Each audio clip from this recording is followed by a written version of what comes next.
Now, it's time for a little R&R. Colin to the bucket, lays it up and in. Ball game, Rizzo! Live in the Anajar and Levine Accident Attorney Studios, this is Russo and Rizzo on ESPN 106.3. This team is going to be tough when they finally get it together. Sit back and relax. Let Russo and Rizzo take you home. Oh, mercy! Light him up, Colin!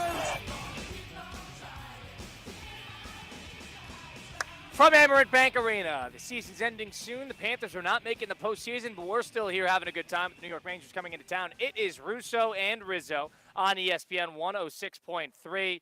Got a lot of things to talk about today, including the NCAA hockey, if you want to talk about it. But the Masters is over the weekend, and the NBA postseason is all set in stone.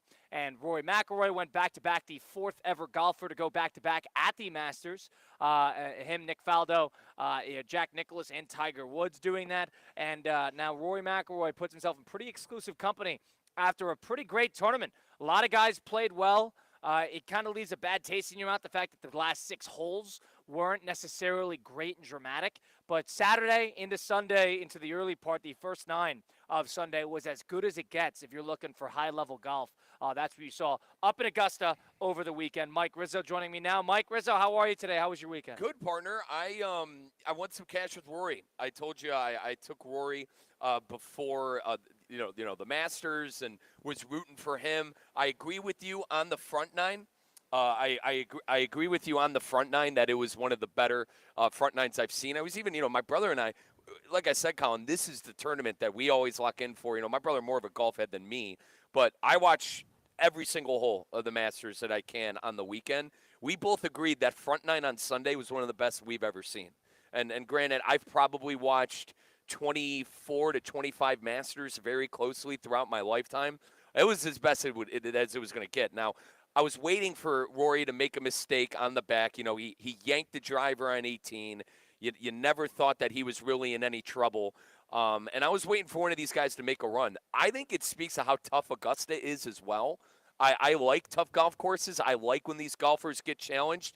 I mean, everybody was missing putts on that front 9.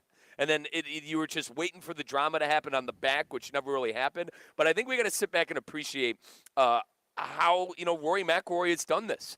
I was listening to, ESPN Radio earlier, the Rich Eisen show, and Rich said something that stuck with me. Rory, he's the first winner.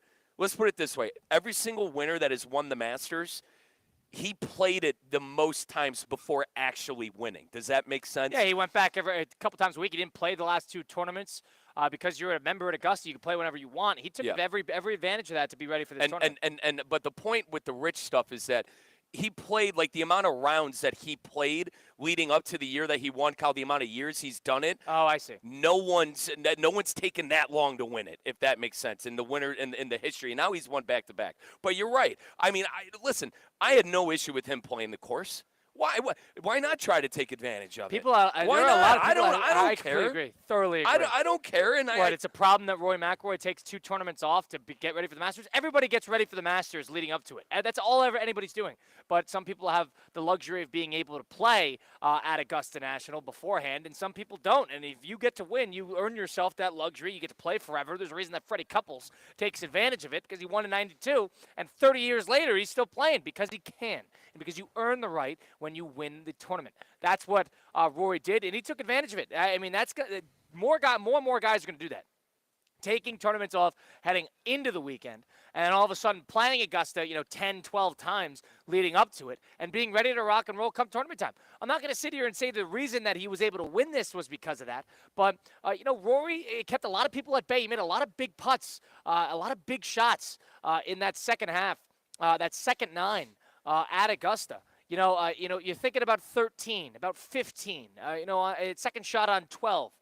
He was big. He was pretty clutch, and if people thought he was falling apart there with that double bogey early on, but outside of that, I mean, mostly Rory McIlroy was pretty nails, and you get hurt because, if there was anybody to challenge him, if the gods were real, they would have helped us out with getting Scotty and Rory there. Yep. If the golf gods were They real. couldn't make a putt. Scotty couldn't make a putt. Scotty was actually the first player since 1972 to go his last 2 rounds without a bogey at the Masters, and he still didn't win. It's because he missed putt after putt, and he was not great at converting opportunities all throughout the tournament, and especially those last 2 days. So from a perspective of, if you're a fan and you're sitting there thinking, oh, it's Rory McIlroy had an unfair advantage, yeah.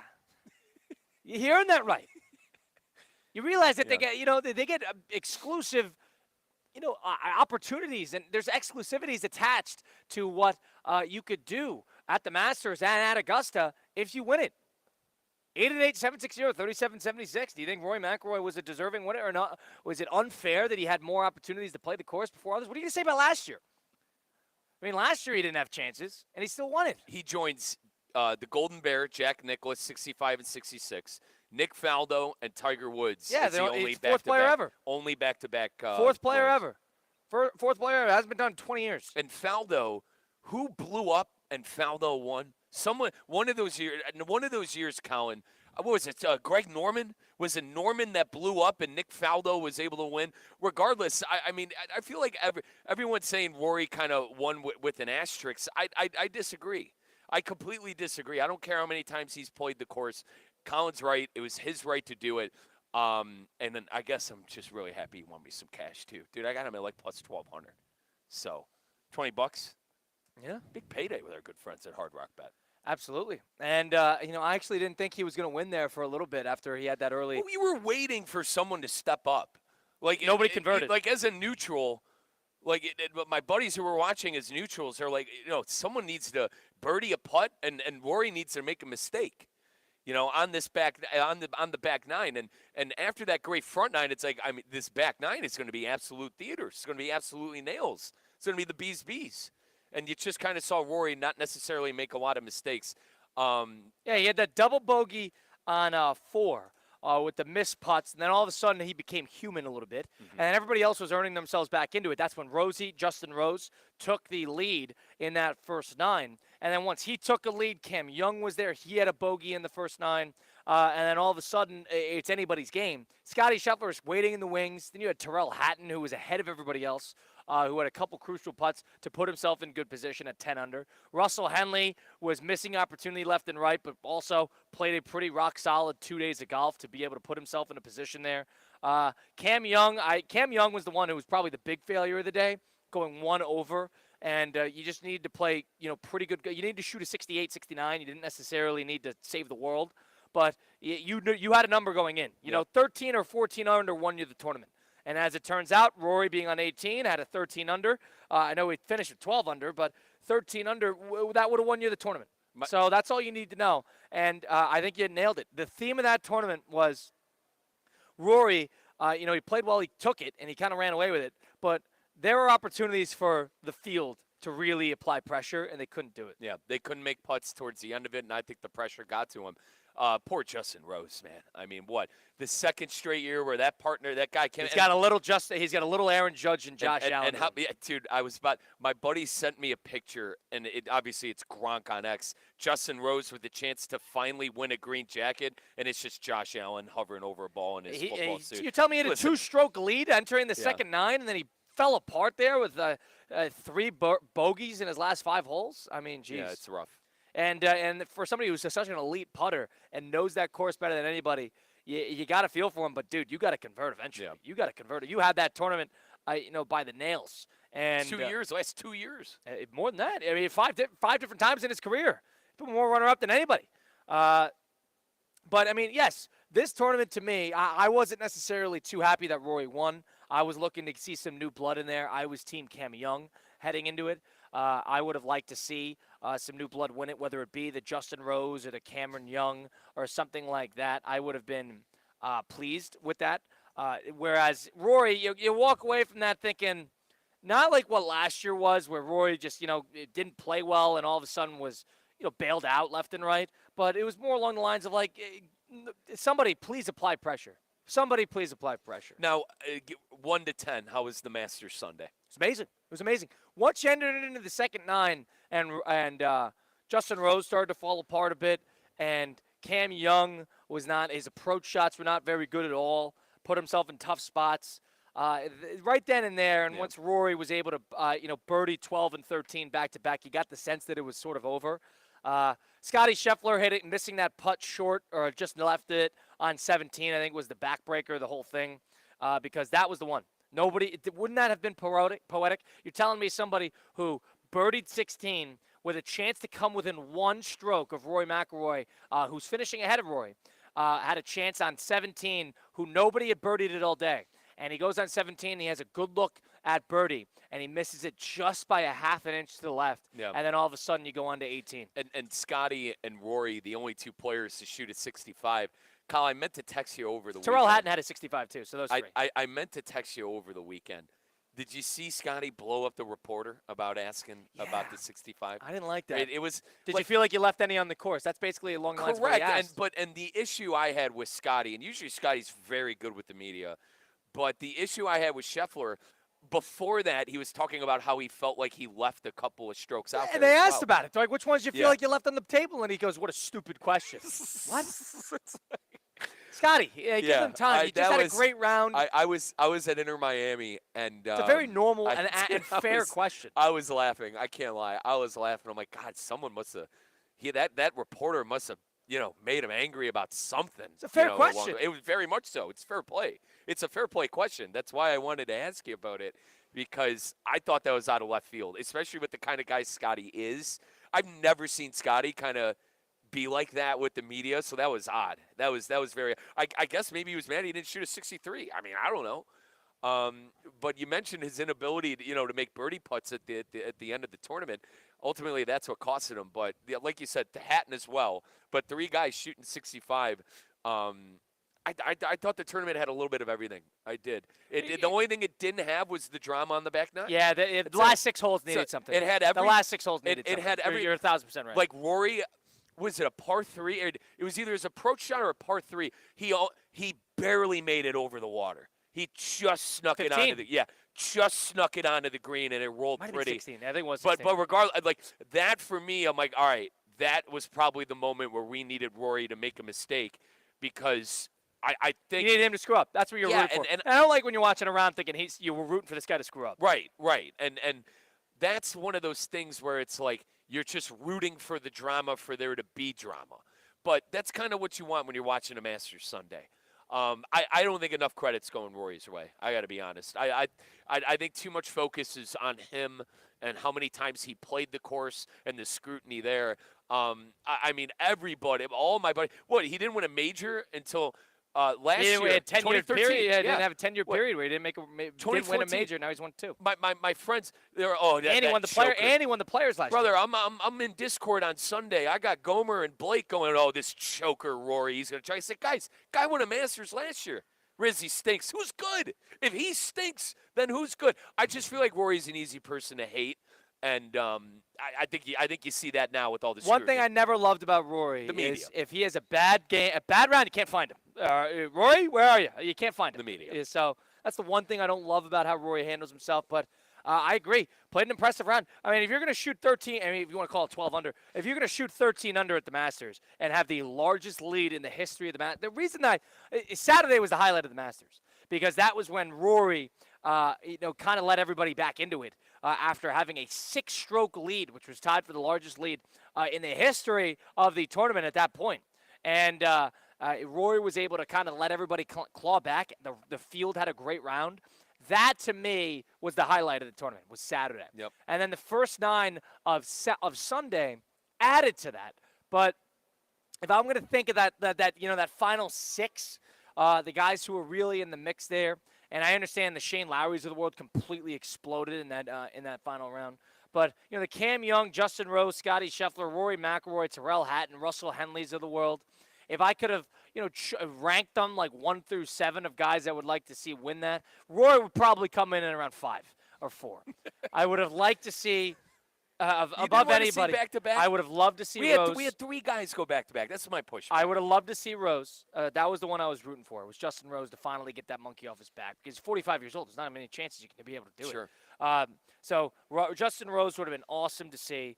So that was, honestly kind of a shame. Cam Young, obviously, Captain America. It was, one of the good guys.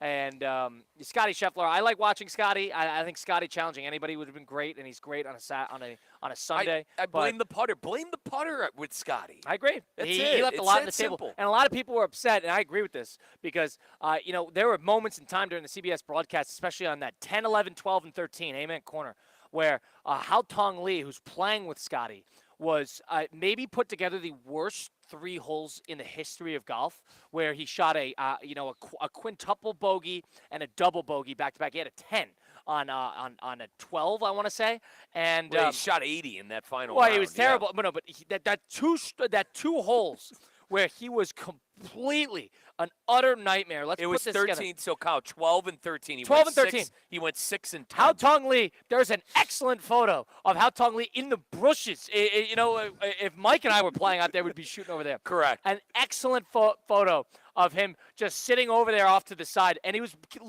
making whatever his name is, Scotty Scheffler, wait all day because he's stuck behind. Look at this picture, Mike. He's sitting there amongst the trees, hitting his third shot after on a quintuple bogey, and Scotty Scheffler is waiting to hit a putt. No wonder he didn't hit it. He's been waiting for 35 minutes because Hao Tong Lee has 4 shots before he gets onto the green. That's one of those things where you need a cigarette. You just burned it. You talk about momentum and flow. lock back in. It's like he's playing with an amateur. Brother. Yeah. He's playing with an amateur. Now, I will say, Scotty did good job of damage control. I saw him in the woods. Yeah. I saw him on 15. On 15, the woods. He got just underneath that. That was a great shot. That's the one I'm talking about. And it's like, all right, is that shot going to give him the moxie to, get a birdie, to get it going, and to really start putting pressure on Rory? He escaped that hole, Didn't then he happen. birdied 16. And everybody's thinking, oh, my gosh, Scotty's back, because he ended up birdieing on 15. Well, he did, 4 and a 2. He went 4-2, and then he ended par. He ended par, and it was like a kind of anticlimactic. And he should have had 3 in a row with that 17 Now, the issue, which hurt you. Kyle, the issue, 4 through 14, no birdies. No birdies. That burned him. I that agree, stretch, and it was that every 10-hole time stretch. he was on the green. Every time you were thinking, boy, Scotty, one's going to break through eventually. He's got nobody to blame but himself, especially on those greens. And 2 out of 3, like, Kyle, the first 2 holes, 2 out of 3, he birdied. It's like, here he comes. Think about how that would have changed Here's it. the inevitable. Can you imagine that Rory tee shot in 18, which was a godforsaken tee shot? Dude, he one of the sliced worst, it. Maybe the worst So tee why shot. are you going driver? So point Put is, it in your bag. So point is, he has that terrible shot on 18 to open things up. But he had a 2-stroke lead. Can you imagine if Scotty birdied 17 and he had a 1-stroke lead again? Because that's what he bogeyed that hole. So that would have been much more dramatic and interesting if Scotty was waiting there in the wings at the range for Rory not to to bogey the hole, and then they go to a playoff. That would have been the golf gods helping us out. Yeah. But instead, you got to think about the missed opportunities. Scotty missing that opportunity, and now Rory puts himself into pretty exclusive company with the multiple Masters wins, number 1, and number 2, the back-to-back, the exclusive back-to-back Masters wins for Rory McIlroy. So, great tournament, a lot of fun. There's nothing like it. There really is. No. A lot of commercials. Oh, God, what a waste. More than I thought they would be. No, we love commercials. It's It's usually 58 minutes. Yeah. They have expanded that. There are more than I thought. I have some problems with the CBS broadcast. We're going to get into that on the other side of things. Jim Nantz crying at the please, Jim. He likes Rory. He's a Rory guy. He had his Stop. daughter there. His dad was there. Stop. Why? Cry He's allowed last to year. cry. Cry last Hang year. on. And I know why you're down on him. You're down on him because Jim Nantz made a special no to that great Wisconsin Badger national championship team. The 2015 Final Four That's team. That's why you're down on him. Surprised you're not here doing a meet and greet. Yeah. I'm surprised. Yeah. That's why you're down on him. You're Amaret- not down on him for crying, bud. Amaret Bank Arena, Colin Russo, Mike Rizzo. The Florida Panthers closing out their season, eliminated from postseason contention, and being a 2-time Stanley Cup defending team. Not going to make the postseason, but looking to close their season on a high note, get healthy, for some steps in the right direction. We'll get to that, get into a whole lot more. CBS broadcast issues on the other side of things. 888-760-3776. Number to get into the program, that's 888-760-3776. Colin Russo, Mike Rizzo, Damian Perez. It's Russo and Rizzo on ESPN 106.3. Live from the Anajar and Levine Accident Attorney Studios. Anajar and Levine Accident Attorneys. Call 1-800-747-FREE. This is ESPN 1063. Want to accelerate your career as a manager or executive in the exciting industry of sports? Florida Atlantic University's MBA in Sport Management program is ranked #1.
Hi, this is Scott Smith of Smith Ball, Baez and Prather, Florida Injury Lawyers.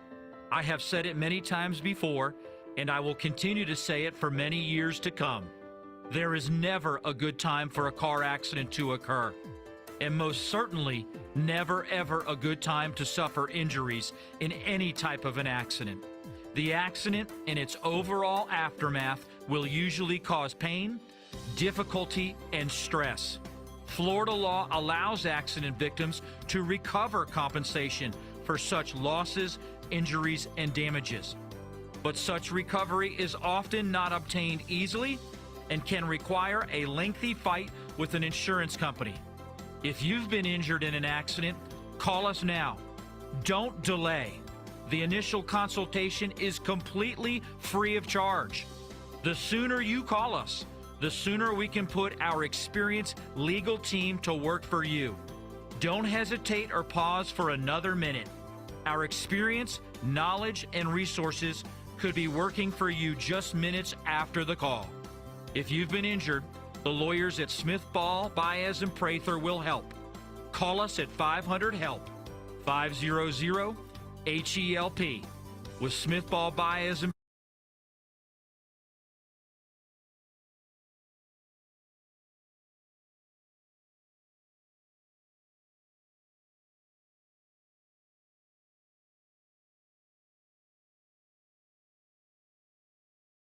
Let's get back to the Anajar and Levine Accident Attorney Studios. This is Russo and Rizzo on ESPN 1063. 888-760-3776. Masters reactions. You happy that Rory McIlroy won back-to-back Masters? Or you want somebody else to win? You felt the right guy. Ended up getting, I think he gets the same jacket. I do not think he gets an additional jacket. I think he just reclaims the one he was currently wearing. But nonetheless, Rory McIlroy, the 2026 Masters champion at Augusta National over the weekend in a great, pretty much 4 days of golf. You got Colin, Russo, Mike Rizzo live from Amerant Bank Arena, where the Florida Panthers are closing out their season here today and over the next couple of days as we got the band already setting up. This is earlier than we thought. I mean, geez. We got a lot of stuff going on here, but we are streaming live on YouTube at ESPN South Florida on the concourse and the suite level at Amerant Bank. So a lot of good things to talk about and a lot of good things to break down. Masters Sunday, CBS was on it. But first, let me tell you about Anajar and Levine Accident Attorneys. Anajar and Levine Accident Attorneys is your stop. If you're somebody like Mike and you get ran off the road and you got to go call, who am I going to call? You call Anajar and Levine Accident Attorneys. They cover, car accidents, truck accidents, slip-in falls, and they're the type of people that want to get your back no matter what. Anajar and Levine, they don't even charge you unless you win. They work tirelessly to get the maximum compensation that you deserve. When you're looking for somebody, don't just settle for anybody in South Florida. Go demand the best. Go get the best. That is Anajar and Levine. Call them today, 1-800-747-FREE. That's 1-800-747-3733. Colin Russo, Mike Rizzo. CBS broadcast. Yeah, you're Can gonna, I? you're gonna hang on. No. You're gonna have to explain this to me. I like Jim Nantz a lot. Nance was Love choking Nance up when he a was lot. talking about Rory at the end. Nance, Jim, can we calm down, please? I can't listen to that. I think, Colin, the story was Rory, mate. There are 3 guys. He was the leader heading into the back 9. Of course they were going to focus on him. No one has gone back-to-back since Tiger. It's Nick Faldo, Jack Nicklaus, and Tiger Woods to go back. Dude, Mike, I don't need to see Rory walking down the fairway 17 different times. Well, guess what? You're going to get it, and you're going to like it. No, that's ridiculous. You're going to get it? Mike, the Masters is about showing every shot. I don't need to see Rory walking down the fairway, with his little strut. I don't need to see that. You wanted to see. I haven't seen Jason Day since Saturday, and I haven't seen Patrick. They had bad rounds. I haven't seen them since Saturday. No, you wanted to see Hot Dong Lee. I want to see Hao Tong Lee on 13 somehow shooting a 10. One of us. That was a relatable moment. I think we should have shown that. He had the runs. Hot Dong Lee. I think he did. You said he was dealing with some gastrointestinal issues. I think he had some stomach issues. I could relate. All right. On the golf course? Not on the golf course, but just in general. Right. Is that the band? Yeah. Jeez, the band's getting started. We had a busy day. We had a weird day. But, hold on, you're not understanding. But, dude. Too much Rory. No, he's the story. Colin, you know the producers at CBS wanted to hammer Rory. Okay, it's like they never heard of a golfer outside of Scotty Scheffler, Justin Rose. Who was Justin Rose playing with? We don't know because they didn't show Jason Day the entire tournament. They didn't show him at all. Who's the bigger golfer? Is it Scotty or Rory? It's Rory. I mean, maybe, yeah. You tell me. Who's the biggest guy? Who's the face of the PGA right now? It's Scotty. You think Scotty. so? It's not Rory McIlroy? Plays more. I could argue it's Rory. Maybe. Point being. That's why, though. You know, he's the face of the PGA. Mike, it's funny. We don't know. We saw every Justin Rose shot. We don't know who he was playing with because they didn't show him. They focused on Scotty, Rose, and Rosie. And Terrell Hatton a little bit. A lot of Russell Henley. Plenty of Russell Henley. He Boy, choked it away. Did they remind you that he had been to the Masters as a child enough? Jeez. Oh, my God. We know Russell Henley's from Georgia. You weren't into the shticks. You weren't into the Rory shtick. I just show more golfers. The Cam Young going with his dad. You weren't in any of that stuff. I don't know. I could have went without it. Yeah, they didn't show. I saw Jake Knapp for the first time on hole 17. He was 8 under. I'm like, Jake, nice to see you. Jeez. Can we see the? You know what I'm talking about? The fans get going. Jeez, game starts in 4 hours. I mean, live at Amarin Bank Arena. I don't know. You understand what I'm talking about? Though? I do. There was some favoritism. I'm not. There should be favoritism. Of course there was. He was the leader. Go. We don't need to see him walking down the fairway, dude. The amount of shots I saw of him, taking his gloves off. Move on. So you think go to somebody else? Go back to Rory when he sent this approach. So 888-760-3776. What did you guys have Rory overload? Were you guys like Colin, where you had Rory overload? Now, I told you I had a rooting interest. I had a ticket with our good friends at Hard Rock Bet. But I like Rory. I was rooting for Rory. I was fine with them focusing. I have a problem with how CBS handled it. I go back to the list. Jack Nicklaus, Nick Faldo, Tiger Woods. We haven't seen a back. Colin, we haven't seen a. I was 02. I was 8 years old. You were dying to see it back to back. Was that important to you? I was. It was not that. There's 3 other people that have done it. Last year was awesome. Last year was that moment. Last year, he got that monkey off his back. It was the best moment of his career. I just get tired of hearing people say Rory's a choker. No, that's it. Fine. I get real. My circles, man. They can't stand Rory. I get it. I wasn't sitting there watching that round, dying to see Rory win back to back. I was thinking, let's choke this away. Somebody else, and you were thinking the same thing. I had money on this gets interesting. I understand you had money on him, but. Let's get back into this. That's what I was rooting for. So, of course, I was a little sour based on how the last 6 holes went. I thought there was a really dramatic finish waiting to happen. And, you can't just blame Rory. You got to blame the other golfers for not, making a huge pot save. Cam Young is a good example of that. Cam Young did nothing all day. But if CBS could, if Rory was taking a bathroom break, we were going to be there. You know what I mean? Yeah. Rory had to go get a snack. We were going to see that front and center. That's just all I'll say. It's a lot from CBS on Rory. I get it. Walking down the fairway, you could skip this. We could go somewhere else. What, his You know his yeah, strut. I do. He's got his great. strut. It's elite. Enough with the strut. It's a Tiger-esque strut. Oh, it's a waste of time. It's elite. 888-760-3776. CBS handled that poorly. My personal He's got opinion. good walking. He's got good cadence. My personal opinion. Handle that poorly. You know, our coworker O'Terry needs to learn some cadence. We work with somebody who walks with zero momentum, and that is John O'Materi. No momentum. What I mean by that, he doesn't use his arms. You know, he doesn't use his arms or his shoulders. Very strange. I hope he was watching the Masters. All right, who we got? Scotty was playing with him yesterday. 888-760-3776. Leo in Riviera Beach, welcome on into the program, Leo. What do you got for us? Hey, guys. Thanks for taking my call, as always. I think, this is kind of what the Masters is all about. They're always was walking down the fairway to win. Winner every Sunday. If their chances are they're going to win, they're going to show them walking. They're going to show them, give them heavy coverage, almost. Leo, especially they're going to play off the stories, especially the back-to-back. Yeah, I get that. Did you not feel they overdid it at all? No, because I think golf needs the face of the sport. Tiger's still somehow the face of the sport, in my opinion, even though he doesn't play. But which is wild to say how famous he is.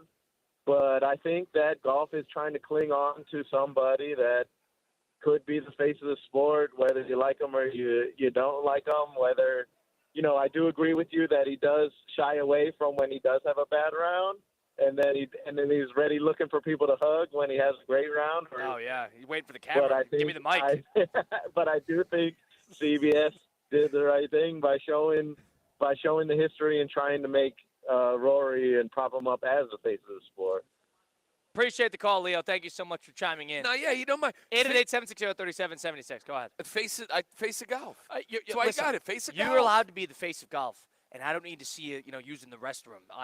In between 15. Well, that's what Haotong Lee was doing in the woods anyway.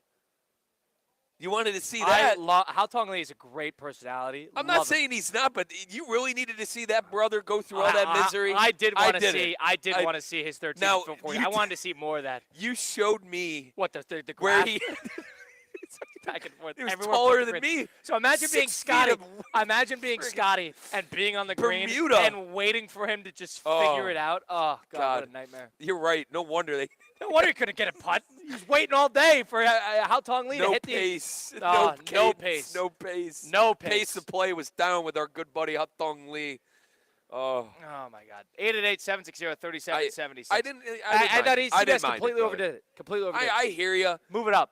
Change it up. Are you a Rory hater? I think you are. I think you're a Rory hater. Listen, I was rooting for Rory last year. I was happy to see Rory win last year. It was an awesome moment. It was a great round of golf. It was an awesome tournament. One of the better tournaments you could find, especially that Sunday. This year, you're telling me when he was 12 under and everybody else was 6 under coming into Saturday that you weren't rooting for him to choke it away? That's all I was. And he did. And everybody got back into it. And Rory was sitting there, in a good spot, not a great spot. After that Saturday, choked that lead away. But I was sitting there on hole 12 and 13 with 4 or 5 holes to go thinking it was going to be important for me or I would love to see Rory sort of shake this away and somebody else get a chance to at least challenge him in the last couple of holes. Yep. Our content director, Brian Rowitz, says, can't be obsessed with Rory on coverage, then miss the actual winning putt. Did they miss the actual winning putt? I guess I wasn't paying close enough attention. I think it didn't matter. He was all right. It's like he led by 2 strokes. You mentioned that going into it. Because remember, he missed the long putt. And he marked the tap-in. Yeah, it kind of felt a little anticlimactic when Roy was doing a big celebration. A little anticlimactic. So, but you know what? It was a tap-in and he marked it. Yeah. And that's when my buddies are like, how do you root for this joker? I'm like, dude, he's embracing the moment. He's letting the other guys finish the hole up. I don't know. The Rory hate to me is hysterical. I tell you, man, I'm Captain America. I don't need Jim love Nance. my country. Jim Nance getting choked up on the post-match they're interview. Friends. Oh, please. They're friends. Jim, come on. They're buddies, no? Jim, come on. He won last year. You're not allowed to tell Jim Nance what to do. Jim, he won last year. Kyle, you're not allowed to tell the great Jim Nance what he's Talk about what a great moment this is. What last year? Last year was a great moment. He's won it again. Nance. I agree. It's arguably awesome the to see best to somebody ever win do it. back to. It was fun to see somebody win back to back. Fun. Fourth person that was ever. that was the fifth person I was rooting for in that spot. You had Captain Great Britain and Faldo. No. You had the two Captain Americas and Tiger Woods and Jack, and now you got Rory. No. Cam Young, I would have rather see one. I would have rather see Justin Rose. I would have. Hey, Shane Lowry was an absolute He was disgrace. never winning it. Never winning it. But he can't play on Sundays. Point is, Scotty Scheffler, I would have been okay with him at least on a playoff. That would have been fun to see. And outside, Terrell Hatton I could have without. Russell Henley after the Ryder Cup I could have without as well after that miss on 16 during the Ryder Cup at Bethpage. But ultimately, there was about 4 or 5 guys I would have rather see in that spot comparatively to Rory winning. Yeah. You can't tell me. You can't convince me. If you're a golf fan, unless you're a big Rory guy, you can't convince me you were watching that whole Sunday round thinking, boy, wouldn't it be great for Rory to win back-to-back. No, nonsense. You wanted Rory to choke that away. Come on. You're a sports fan. You want Rory to choke that away, and you want somebody to go. Hey, Kyle, you there? My Hard Rock bet ticket said otherwise, brother. Plus 1,200. I got it. Great odds. Can we pound Justin Rose for a little bit? My God. Everybody else is 10 under, brother, and he's 12 under entering into the second 9, and he falls apart with Him and Scotty. Blame their putters. You want to get all upset, that we were, all right, rooting for Rory to blow. No, you blame Justin Rose's putter, and you blame Scotty Scheffler's putter.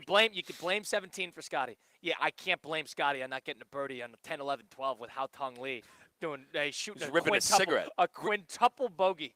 A quintuple. I'm okay. I can listen to Scotty having a rough time. And folks, obviously, he was not smoking a cigarette. I'm making a figure of speech. But at the same time, he was in that fescue that's the size of you, even with that stilt that you got on your left foot. Yeah. Dude, you're like 6'3" right now in that boot. You got the riser on your shoe, you're upset too. about that. You're upset Dude, about that. You look like you tower over me. Yeah. Wow. I'm getting burned over here. You look like you're 6'3". 888-760-3776. CBS needs to fix that a little bit. Fix that. All right. You're going to tell Nance. Yeah, you're going to tell Jim choke Nance. it up. The producers, boy. You're telling. What's Roy doing right now? Is he in the bathroom? Let's film the door. And when he walks out of the men's room. You're telling Jim Nance what to do. No, I'm not telling him what to do. Yeah, I'm not telling him what to do. I'm saying we could have had a little bit more coverage.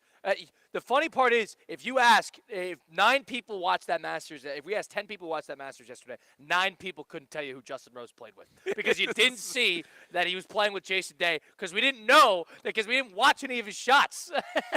Even if he's having a bad run, we should be seeing this. Jeez.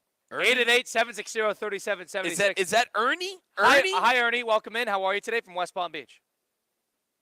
How we doing, guys? Oh, God, I came so close of hitting this weekend with the parlay. Oh, but I had Captain Caveman, Brian DeChambeau. He get all over the place. DeChambeau. Did you say you were close? You were not even close. You were nowhere close. DeChambeau. Well, no. I was not close on picking him. I was just hoping that he would do something for me because I picked him, but wow, he was awful from the get, and he didn't help me out. But everybody else came in. I got Elroy and who did I have? Scheffler. So I had them both. I had the 1 and 2, but I didn't have the third one. I came up close. Elroy? McIlroy? Elroy? McIlroy. Did I say Elroy? You're sorry. good, brother. I'm messing with you. McIlroy and what else? And what else you hit? What else you hit on your bets?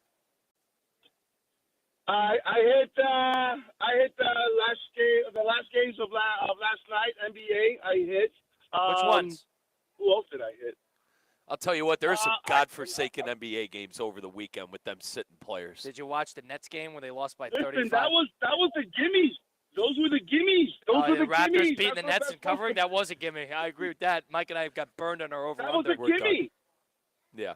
And Ernie, we had the what was our over under 21.5? 20.5. Yeah, we're done. Games. We're done. No, it is done. We're done. Over. Yeah, we're done. We're done. 20 and 30, 20 and 62. On what? 20.5 on what? We needed one on more win.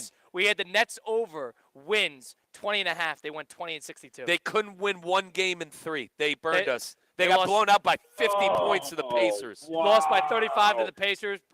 We appreciate the call, Ernie. Yeah, thank you, Ernie. But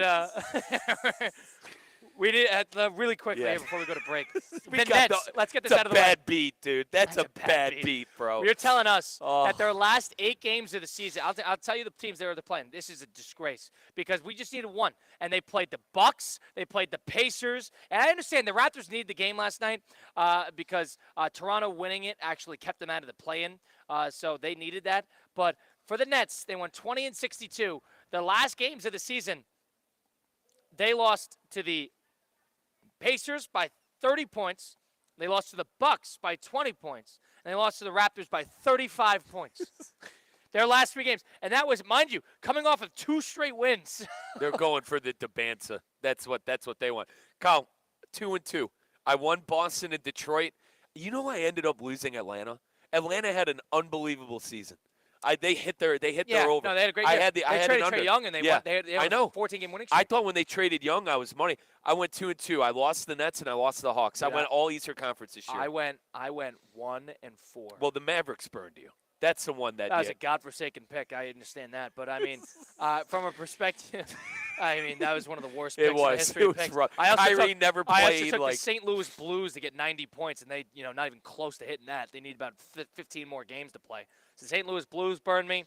I took Toronto's over, which I nailed, that 3 weeks ago. I took the Dallas Mavericks over at 41.5. They missed that by about 15 games. They won 26. The Nets, we needed 20.5. We got totally burned there. I actually took the Portland Trailblazers under, and I was in a good spot there because the Portland Trailblazers under was 38.5, and third game of the season, their coach gets jammed in a sting operation with Chauncey Billups getting stung by the FBI for loan sharking and being a fish to a bunch of NBA players so they could steal rigged poker games. I thought I was clear. Thiago Splitter steps in, and this team wins 42 games. What? Donovan Clingan, UConn legend, unbelievable. Scoot Henderson, terrible. I cannot believe they hit that over. Kyle, they snuck into the play-in tournament. They're in a good spot. And we made those picks on Hard Rock Bet, where you could download it today on the Google Play Store or the Apple App Store. Hard Rock Bet is the place to bet on anything. If you want to bet on futures, over-unders, MLB, NBA, NFL, college football, they have it all. If you want to bet on the Stanley Cup postseason, if you want to bet on the NBA postseason, you wanted to bet on the Masters, all these golf tournaments coming up, you could do this on the Hard Rock Bet app. Check out the Discover page. You can see what other users are putting together in terms of their picks, their parlays. You can tap and tag along on their stuff. If you refer a friend, you get $50 in bonus bets immediately deposited into your account. It is that easy. Hard Rock Bet is the place for the new player and the experienced player. Go try it today. It's offered by the Seminole Tribe of Florida. Must be 21 plus, physically present in Florida. The wager, terms and conditions apply. If you or somebody knows a gambling problem, please call 1-833-PLAY-WISE. All these are payable in bonus bets, not cash offers. Take a time out here. It's Russo and Rizzo on ESPN 106.3. Live from the Anajar and Levine Accident Attorney Studios. Anajar and Levine Accident Attorneys. Call 1-800-747-FREE. This is ESPN 106.3. Technology is everywhere, and someone has to keep it all connected. Train for an in-demand career through the Low Voltage Technician Career Certificate at Palm Beach State College. In just 27 weeks by day or 42 weeks at night, you'll gain hands-on training installing security, audio-visual, data, and communication systems for smart homes and businesses. Financial aid is available for those who qualify. Wire your future for success at Palm Beach State College. Visit pbsc.edu and search info to learn more and attend a free hands-on information session. Ugh, water spots on the shower door again. He sprayed, he scrubbed, he squeegeed. What? Is that a word? He's tried pretending not to see it. Didn't work. Now he wants answers. I'm calling Culligan. They'll test my water for free and recommend a solution to fix hard water throughout the whole house. Because some battles shouldn't be fought alone. Schedule your free water test today at Culligan.com, serving all of South Florida. Hey, Culligan man! Hi, I'm Michael Manzo, owner and founder of Manzo's Italian Deli, and Stop, Dad. After 20 years, people are tired of hearing your voice. Yeah, and your lame-ass commercials. Fresh prosciutto, mozzarella, outstanding. Oh, please. There's only one reason Manzo's is voted #1 deli in Palm Beach County for 20 years. our mother. She makes sure you prepare everything from scratch using only the freshest ingredients. Manso's Italian Deli is located on Palm Beach Lakes Boulevard, right next to Rain Dancers. Is that a strip club? No, it's a steakhouse. Manso's is open weekdays from 8 to 5 and offers free delivery. So stop by or call 697-9411. That's 697-9411. We also specialize in hot and cold catering for corporate functions and special events. Just ask anyone who was at my last birthday party. Today's tax tip is brought to you by Anshin Accountants and Advisors with Kevin McHale, tax partner in Anshin's Real Estate Group. Under the One Big Beautiful Bill Act, recent changes to the Opportunity Zone program include a rolling capital gains deferral period, updated basis step-up, and tax-free appreciation rules, new categories of qualifying funds, and revised criteria for the census tracts that qualify as Opportunity Zones. At Anshin, a partner-owned firm since 1923, we help real estate professionals navigate through the new Qualified Opportunity Zone rules so their investments align with their goals of maximizing deferrals, minimizing capital gains, and ensuring compliance with the updated legislation. If you're launching a new fund or restructuring existing investments, let Anshin strategically guide you through these changes and deliver value where others can't. For more tax tips from Anshin, visit anshin.com.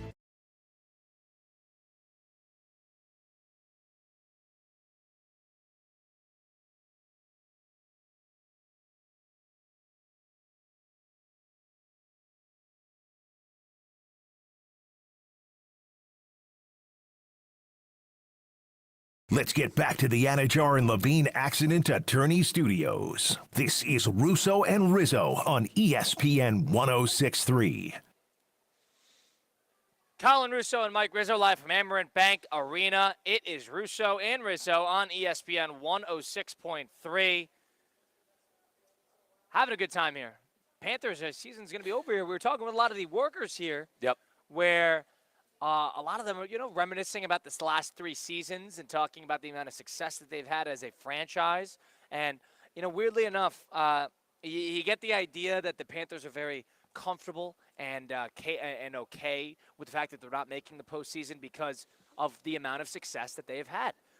Winning last year, winning the year before that, going to the Stanley Cup final the year before that.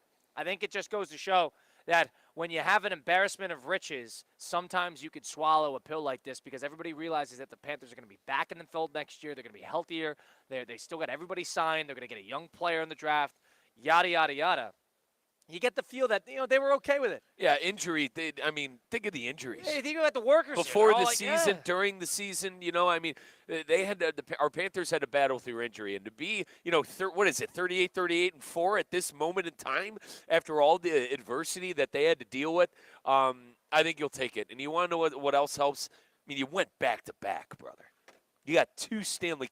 You got 2 Lord Stanleys. They wanted the illustrious 3 in a row. I understand all that. Hasn't happened but, since 1980. But you got 2 Lord Stanleys in the trophy case, and you got 2 championships in 3 years. So retool.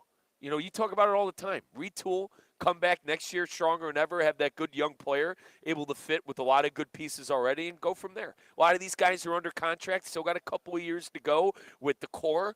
So I don't think it's panic time at all. It's not panic time at all. You get the sense that they're in a good spot. You and I had a weird day today. Yeah, we've been all over the place. I'm sorry if I've been a little moody. I had that car situation happen. So what happened this morning? Let's just put it this way: an elderly woman came into my lane. Let's put it this way: an elderly woman. Elderly woman came into my lane. Where were you?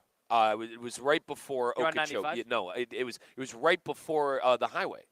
It was right before the highway. It was and the on entrance. Okeechobee. I said yes. Okay. And I was going about 40, 45, and Are you going towards downtown? I was going south. I had some business with my uncle Mark. You were going south on Okeechobee? Well, I was getting on it's the east-west. Oh, you got on 95. I was getting on 95, brother. I see.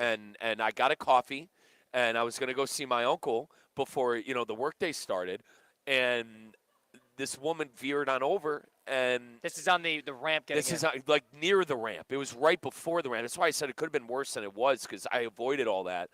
But she came over, and Colin, you know that the unexplainable. I'm about to explain an unexplainable situation. I had the feeling to just make sure to look, and something fell off. And I looked at my rear view, and sure enough, she was coming on over.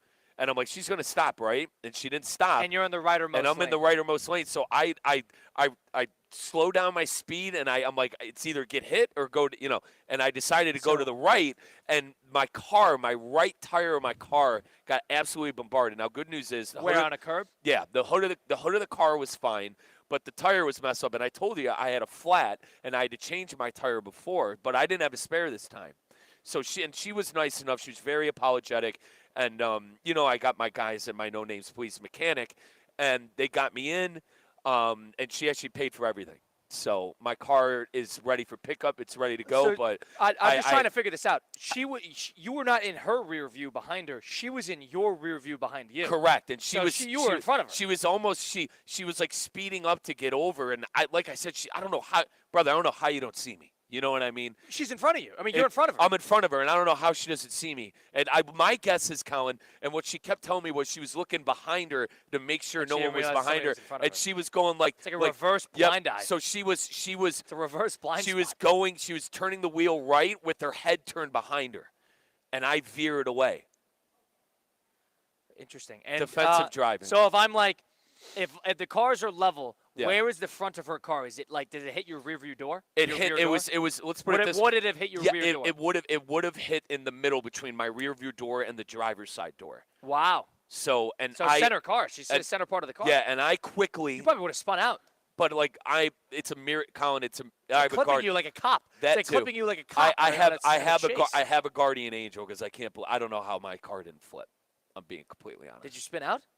Dude, it hit up on the side of a curb. I'll show you when we drive past it. So you veered into the curb. And my tire got and then the tire, because you went too fast and the car blew up. Did it fall off the axle? Dude, blew up. Whole thing. Did the tire come off the car? Yes. Oh, my God. You had no tire on the car? Blew up. I had no tire on it. I mean, it went down into the curb. Did you go get it? Went down into like the crevice of the ditch right before it. Did you go get it? Yeah, I cleaned it up. So I called AAA. You know, I'm a platinum member from being a AAA member for 18 years. You get your money's worth. Yeah, I do. But I'll tell you what, the Guardian, she's been through a lot. My buggy, she's been through a lot. Hold on, let me get this straight. The axle's good. The wheel axle's good. No, they had to replace it. The wheel axle? They replaced everything. Everything. How was it ready right 6 hours later? Because I know a guy. I know a guy. Hold on. So you replaced the axle of the car, the wheel axle of the car. Maybe. I'm not car guy. I'm not going to sit here and tell you what. She paid for it too. So you don't really care. Exactly. Yeah. It did not matter. So it was towed, and there was no wheel on the car. There was no wheel on the car. Correct. When it got towed. And it was going to my guys. How long did you have to wait after you got into the accident? Let's see. 8.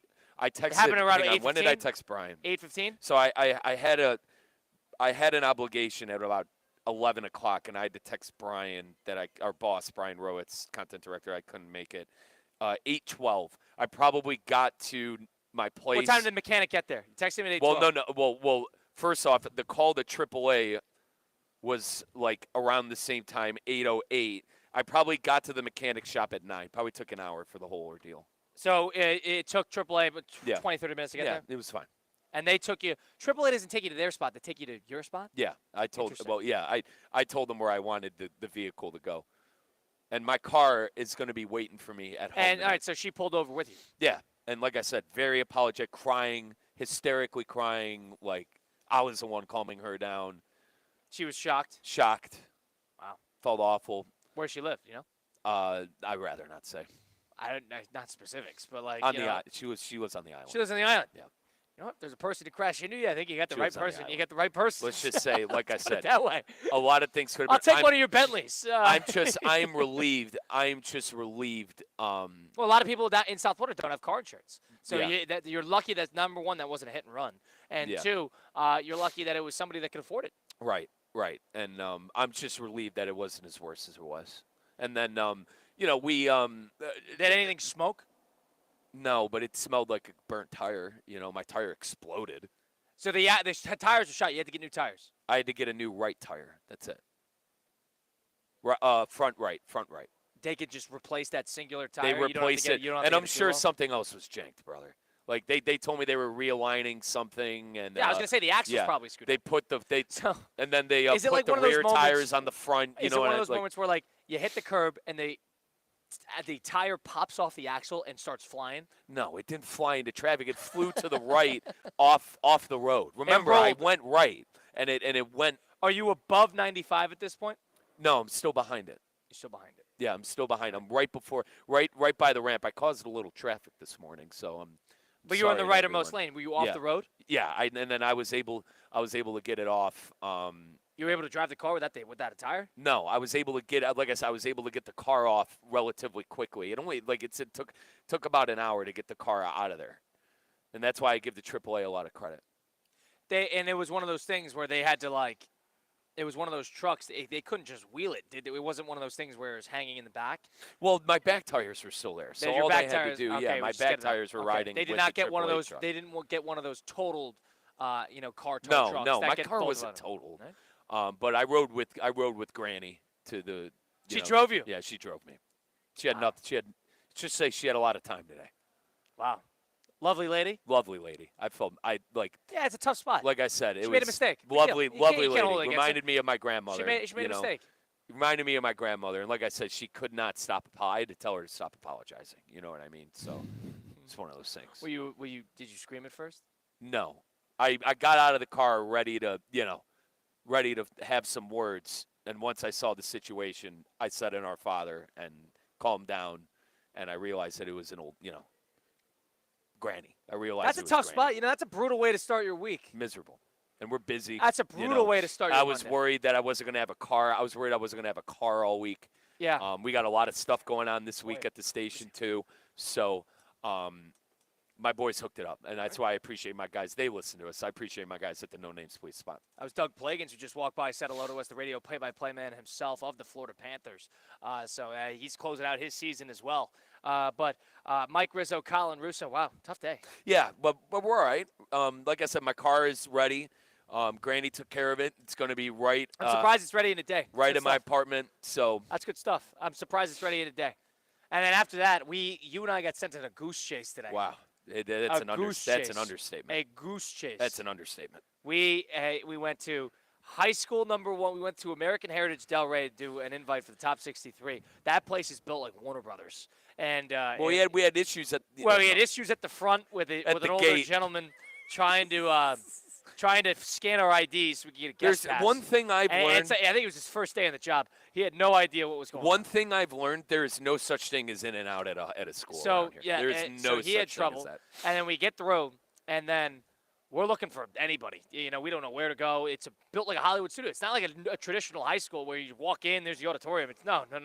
This is a campus, and eventually we get picked up. Remember, the tennis team rolled up on us, and the tennis team was like, "Who are you guys?" I mean, the kid looked like he was 25 years old. They're playing sophomore in defense. high school. It looked like he was 25. Playing a little defense. But and then the security guards asked us, they're like, "You guys should be Russo and Rizzo. That sounds really, really smooth." I'm like, "Yeah." He goes, "That sounds like a show." I'm like, "Dude, wait till I tell you." 4 to 6 p.m. on 106.3, and he didn't register what I was saying. Right. And then he's like, "Yeah, that's it really flows." I'm like, "Yeah, it's our the show name, brother." He goes, "Show? What do you mean show?" I'm like, 106.3 tune in. Maybe they're listening now. 888-760-3776. Couldn't blame him for it. He was new to the area, but that was funny. Yep. And then we did that. We got driven around. Well, and then we got driven around in a and I golf almost cart fell through off. the campus. And I almost fell off What a 4 day. different times. What a day! And then we went there, and then we had to go to the Polo Club, which is in Boca, to do a site survey because we'll be there tomorrow for a pickleball for the Aris pickleball event, which is going to be tomorrow. So we'll be there live on site. That was a whole scene because the lady at the front where we had to scan our IDs told us we have too much energy, and which is a first. I'm like, hold on. So you guys are very energetic. Basically like, all right, you're throwing me off. We went there. And then hang on, you dropped me off. You went and got gas because Smart, the which vehicle. is the best move we did all day. That's the only reason we made it on the vehicle time. was running on fumes. I mean, we got the car, and the car had 16 miles on it before. I don't know who was driving it before us, but it was 16 miles on it. I think the only reason we were able to make everything on time today was because you got gas before.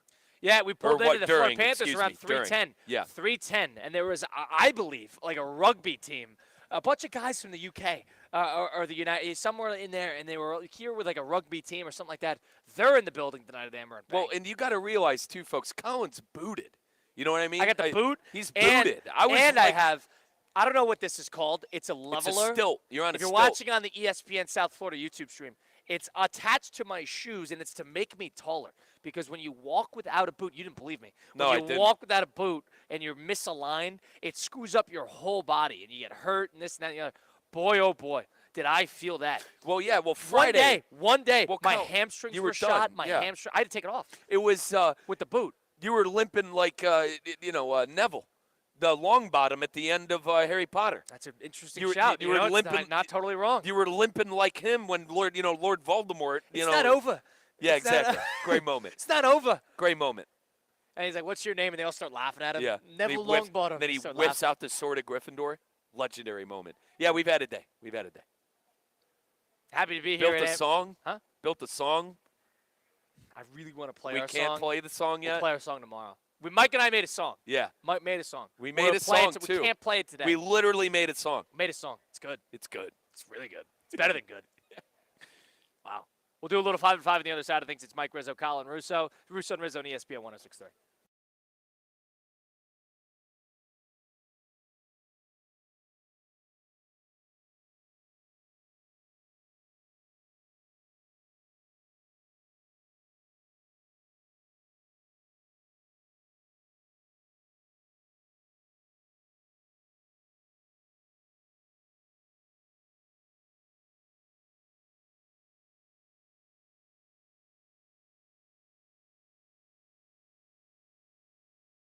To the finish, we want to highlight the best performance of the week. The winning performance will receive $500 courtesy of Baptist Health Orthopedic Care. Catch the biggest moments and winners all season long on ESPN 106.3 and ESPN West Palm Play. Nominate them today by emailing highschool@espnwestpalm.com.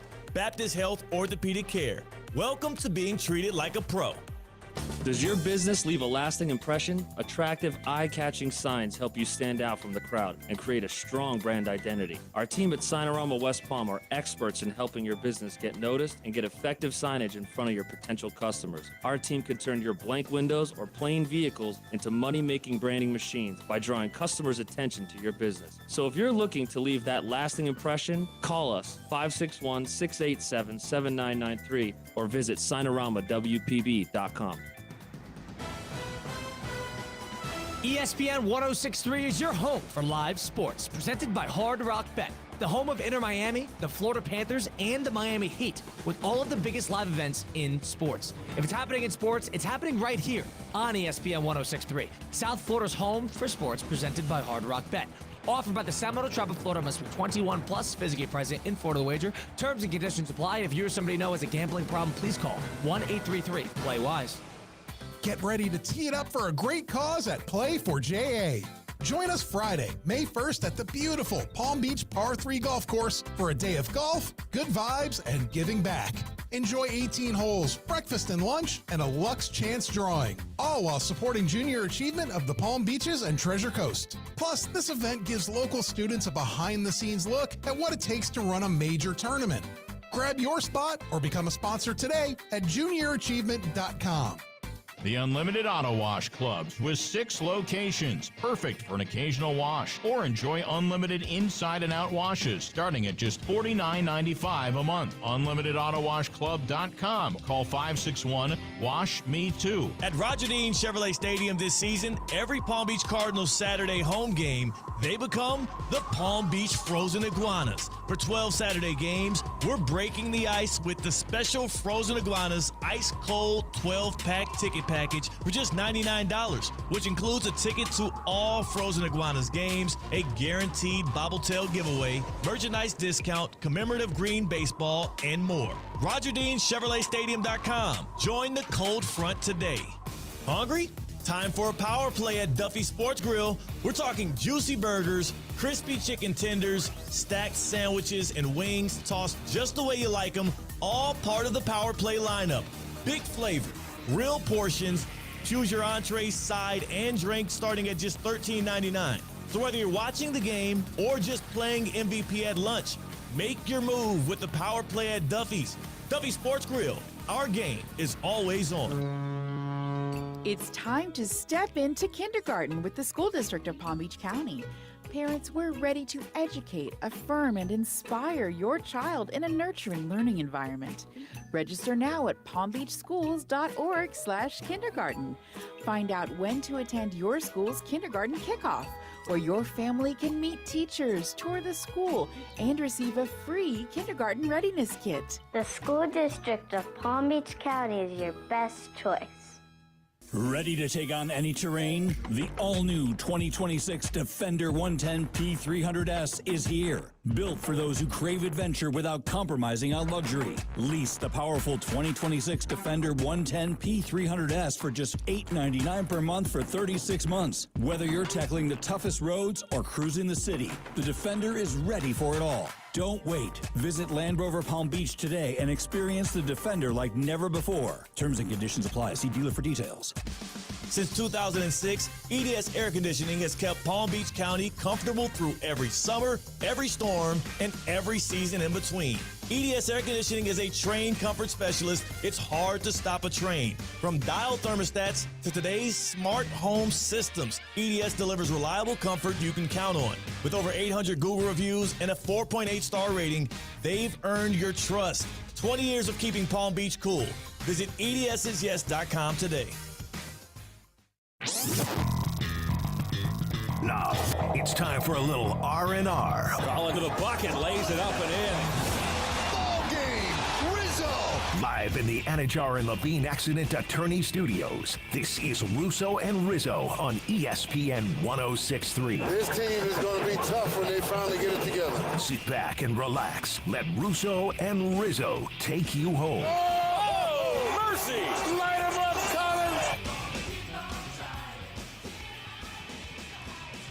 Russo and Rizzo on ESPN 106.3. From Amerant Bank Arena, we got Damian Perez helping us out up in West Palm Beach. If you missed any of the program, go listen back on Apple, Spotify, wherever you get your podcasts, all those great places. Just go to Russo and Rizzo, or go watch it back on YouTube at ESPN South Florida, ESPN West Palm on Twitter and Facebook. Listen, if you're somebody like me and you got to figure out, oh, man, where am I going to put my money? Who am I going to look? If I need to go get a big loan, put a down payment on, a big purchase. Flagler Credit Union is the place to go. Absolutely, folks. And you hear me talk about my good guys, Brad, Brian, and Adam.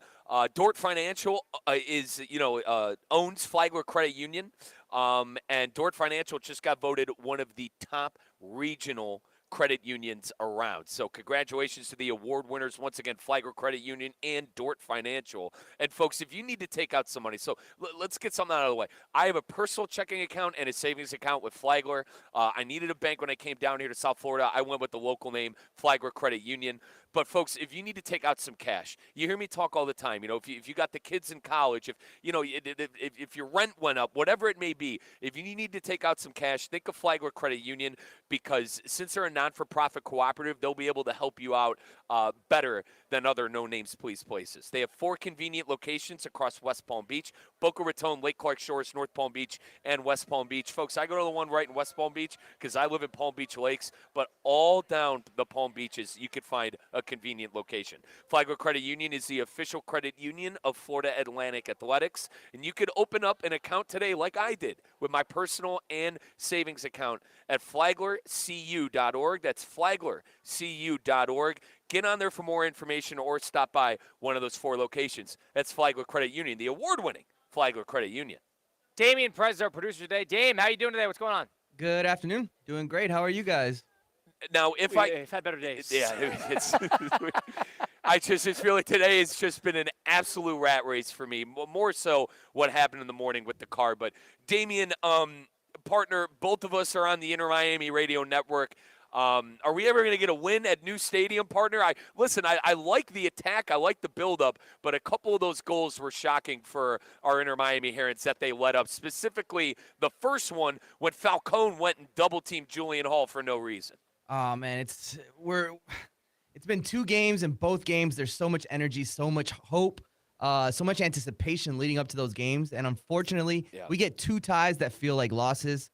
It's been rough. And listen, it's early in the MLS season, Kyle. I think the Herons definitely going to be one of the top 3 teams in the conference. And you saw last year, they didn't win the Supporter Shield, and they went on to win the MLS Cup playoffs. But, gosh, now you got to wait 14 days until you can get your first win back at new stadium. Packed house? Oh, dude, not a seat to be had. Absolutely sold out. Electric atmosphere. How's the casino parking? It's great. It's great. There's a Great. shuttle. It's great. They take me on over. Here's the thing, though. I avoid the traffic heading in.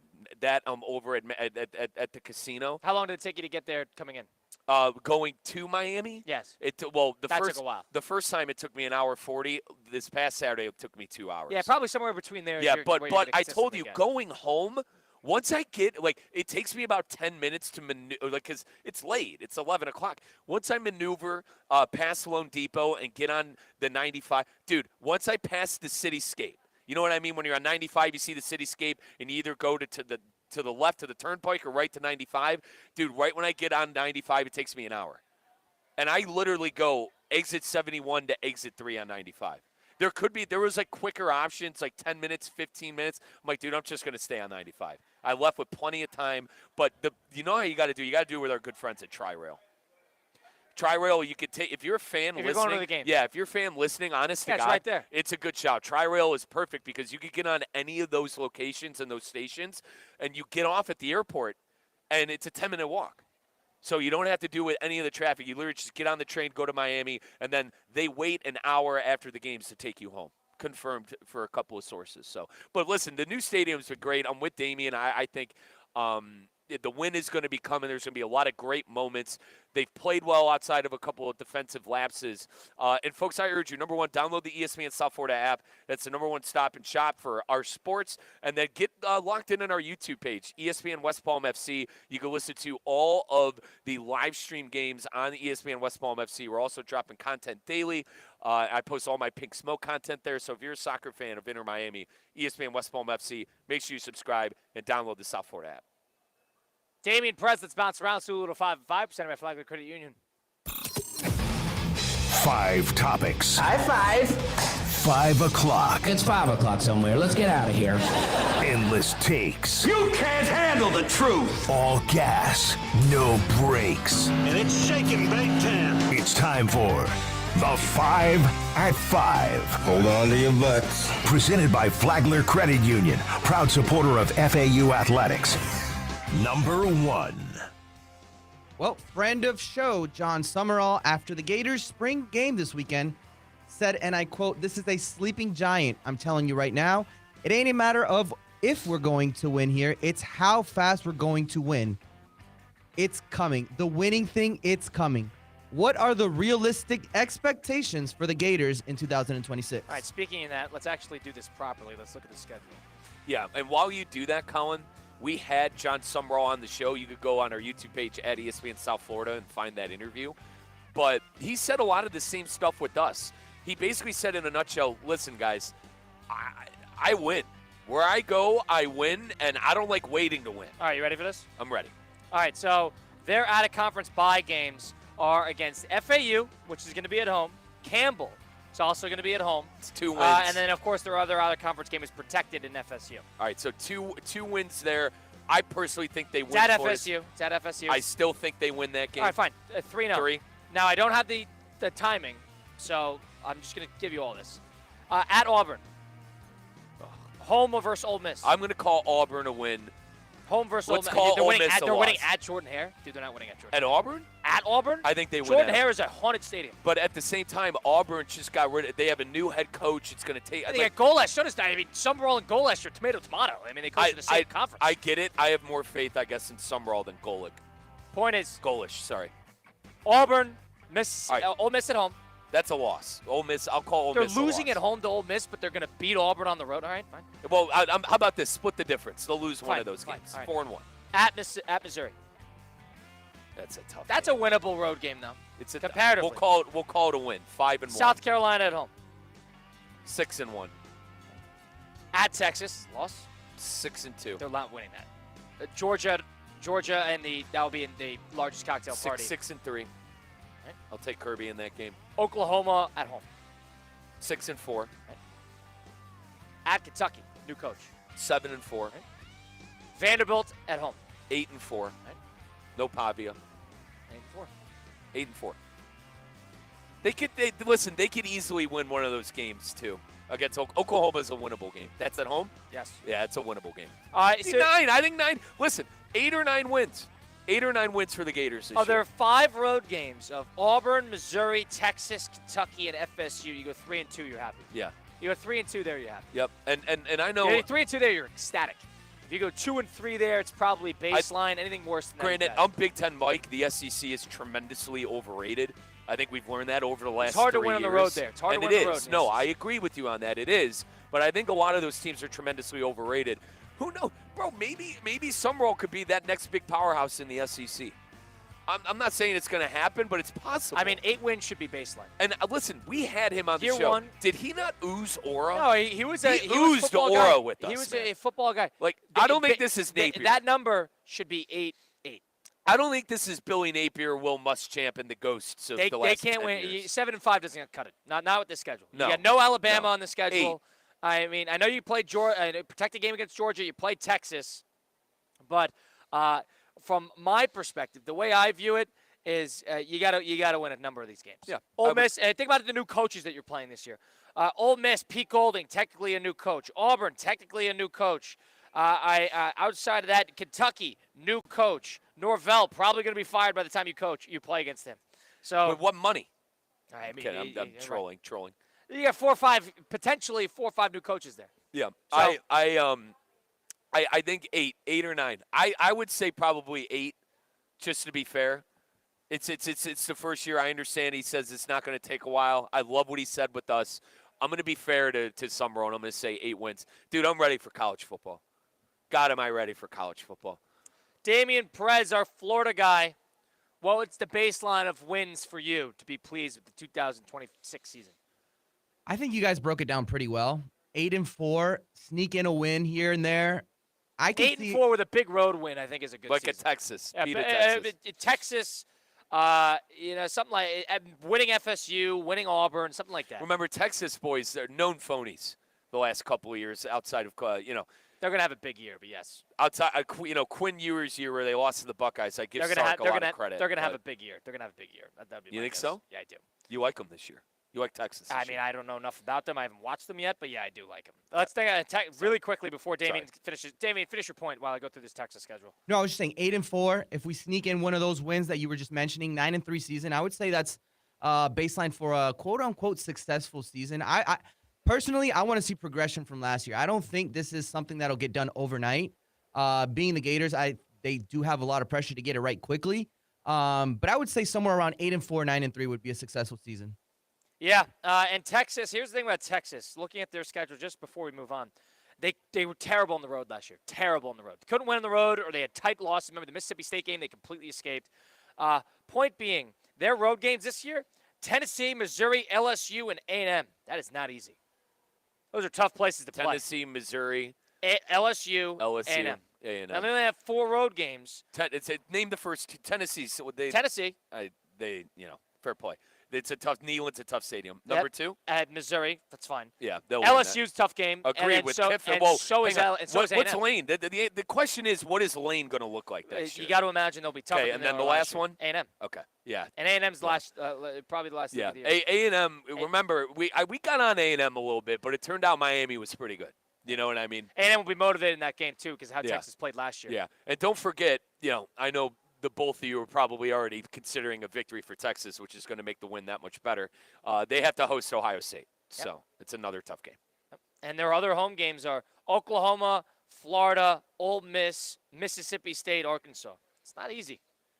Oklahoma, Florida, and Ole Miss. I mean, geez. Remember, Texas were one of those teams. That's 2 playoff teams from last year. Texas were one of those teams similar to Notre Dame last year who really felt like they got slighted and should have got into the playoff. Sark had all of your stat geek. He was really stat geeking at the end of the season. Yeah, this is the year for Texas. It is. And it's the last year of, Manning played so much better in the second half of the season. I think technically Arch has 2 more years left of eligibility, but you think, this is probably going to be the last year of Arch Manning as well. Yeah, this is a big year. It is. What's number 2? Number 2. The Mets and the Dodgers begin a 3-game series tonight that will be the most expensive in MLB history. Is this something that the Major League Baseball should spotlight or run away from? Most expensive game in MLB history? Yeah, well, according to payrolls this year. Okay, I'm following. Yeah. So payrolls, like payroll. Here's the thing about the Mets. I'll say this, I'll get this out of the way. First of all, the A's run New York. Let's get that out of the way. 5-1 against the Mets and the Yankees back-to-back over the last 6 games. Give them credit. And they pitched well, and they've won 2 games 1-0. Yep. Keep that in mind. Mets were a disgrace over the weekend. I watched plenty of the Mets, and I know about plenty of their fans who are so pissed off at Francisco Lindor for having a god-awful season. I don't even think he has an RBI up to this point. It doesn't. And terrible in a big spot. I mean, Soto hasn't been available. It's one thing, but I mean, Bichette. Everybody thinks Bichette's banged up because of the PCL thing last year. The Mets are in a really bad spot. They're in a really bad spot. Is it too early to complain? Absolutely, it is way too early. But their pitching's going to need to pick up quite a load. You know why people are pissed off at Lindor? Because it was reported, allegedly, that the Brandon Nemos of the world, Jeff McNeil's of the world, got ran out of town. Jeff McNeil's been pretty good for the A's. Correct. And Nemo's been great for the Rangers. They ran those guys out of town because of political disputes within the clubhouse that stem from Lindor and his wife. Allegedly. Yeah. This is all allegations, but that is what people have said. I will say this about Lindor. We know he starts slow usually. And granted, this is coming from an Indians fan.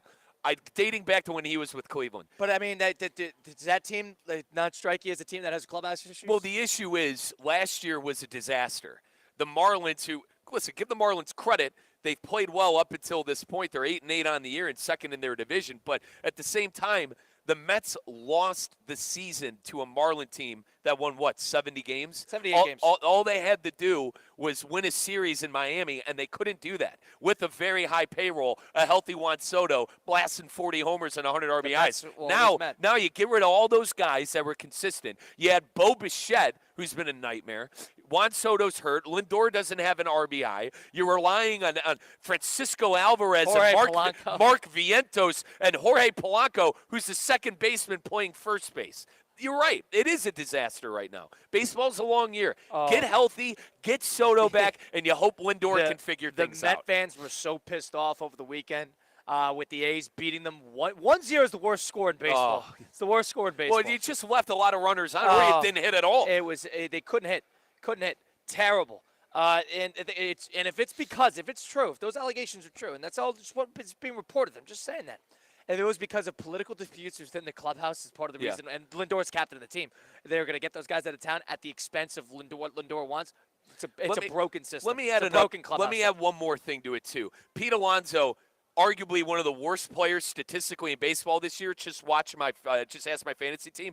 But Colin, they didn't bring back Polar Bear either, who's had success with the Mets. I think Pete struggling this year is more new scene. You know what I mean? I think he'll end up turning it around. But it's too early to make it conclusive. But at the same time, keep in mind the Mets didn't re-sign Alonso. A lot of fans were angry about that too. And all the things you brought in, the Polancos, the Bichettes, I mean, it's not working right now. It's not Carson Bench, the young rookie that they brought up. Yeah, too early to say with him. He made a lot of good plays in the field over the weekend. He made a lot of good plays in the field, but the only hit he really has is that home run on opening day. He has been an automatic out in that lineup. The Mets have had too many of that. And you worry that those batting woes, if they continue here further, I mean, then you look at the manager. Yeah. If that clubhouse is not reeled in, that's a Carlos Mendoza problem. Yep. I know he hasn't been there that long; it's his second year, but that's what that would be. I would agree. So the walls are caving in on a Met team. Obviously, everybody's sort of the same record right now, so you can't run away too much with it. But if that's true, and obviously Brandon Nimmo is not going to keep up 1,000 OPS, for the entirety of the season. He's just having a hot start. But if there are real clubhouse issues and it stems from Lindor and politics of all things, oh, jeez. It's ugly. That's ugly. Number 3, 4? Yep. Number 3. The NBA regular season came to an end yesterday. Which first-round matchup are you looking forward to the most? I'm actually looking forward to the Heat and the Hornets. Actually, can I say that? The play-in? Can I say that? You're allowed to look forward to the play-in. I'm looking forward to the play-in because I'm looking forward to see the Hornets because the Hornets in that spot, the Heat should want to lose and the Hornets should want to win. The Hornets haven't won a 7-game series in their history. You know that? They have not won a 7-game series in their history in the postseason.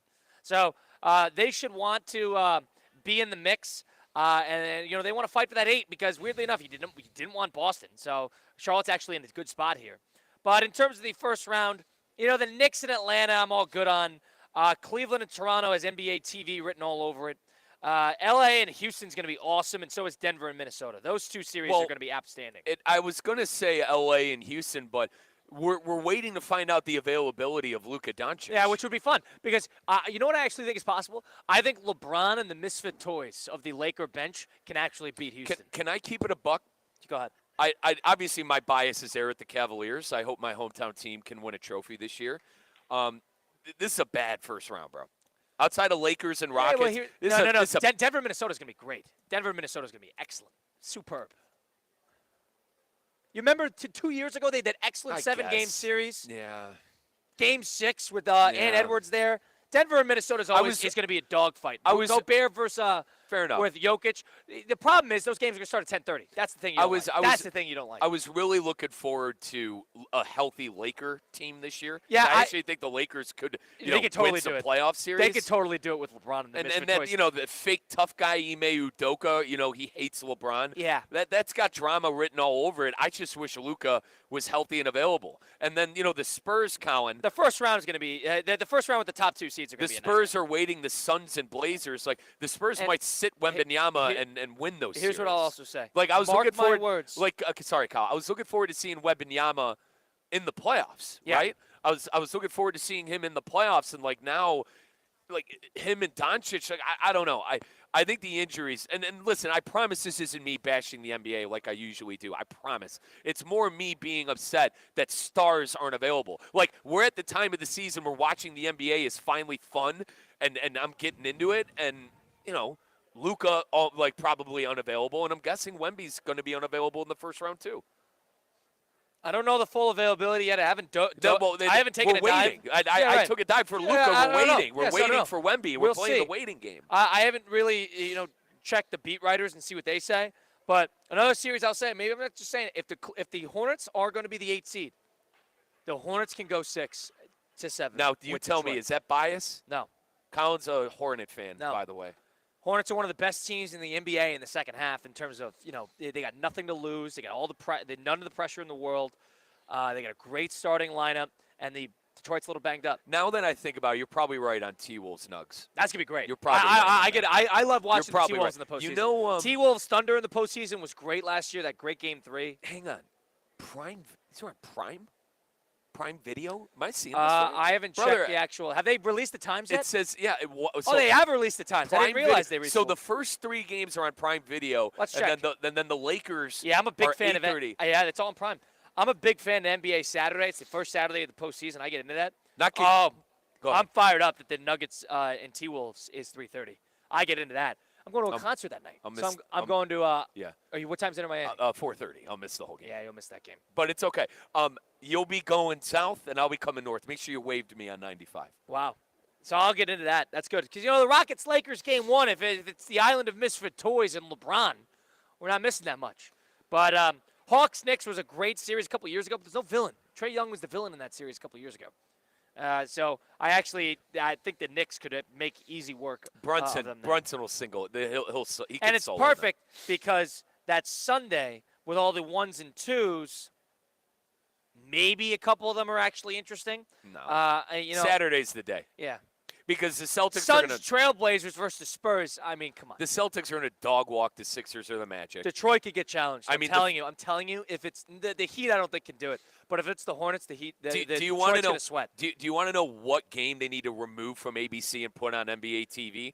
It's the Thunder game because they're going to win by about 50 points by whoever they play. Well, if it's let's say it's the Warriors and the Warriors who are, points. By the way, minutes restricting all their players. 50 points.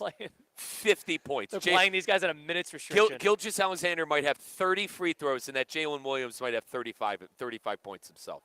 I mean, why is that the ABC game? Why would you put a game that's going to be a 30-point game in ABC game on Sunday? Yeah, that's a good point. It's a tough look. So that's a tough look. look. ABC is also, let's think this in mind. NBC and Peacock wants the night slate.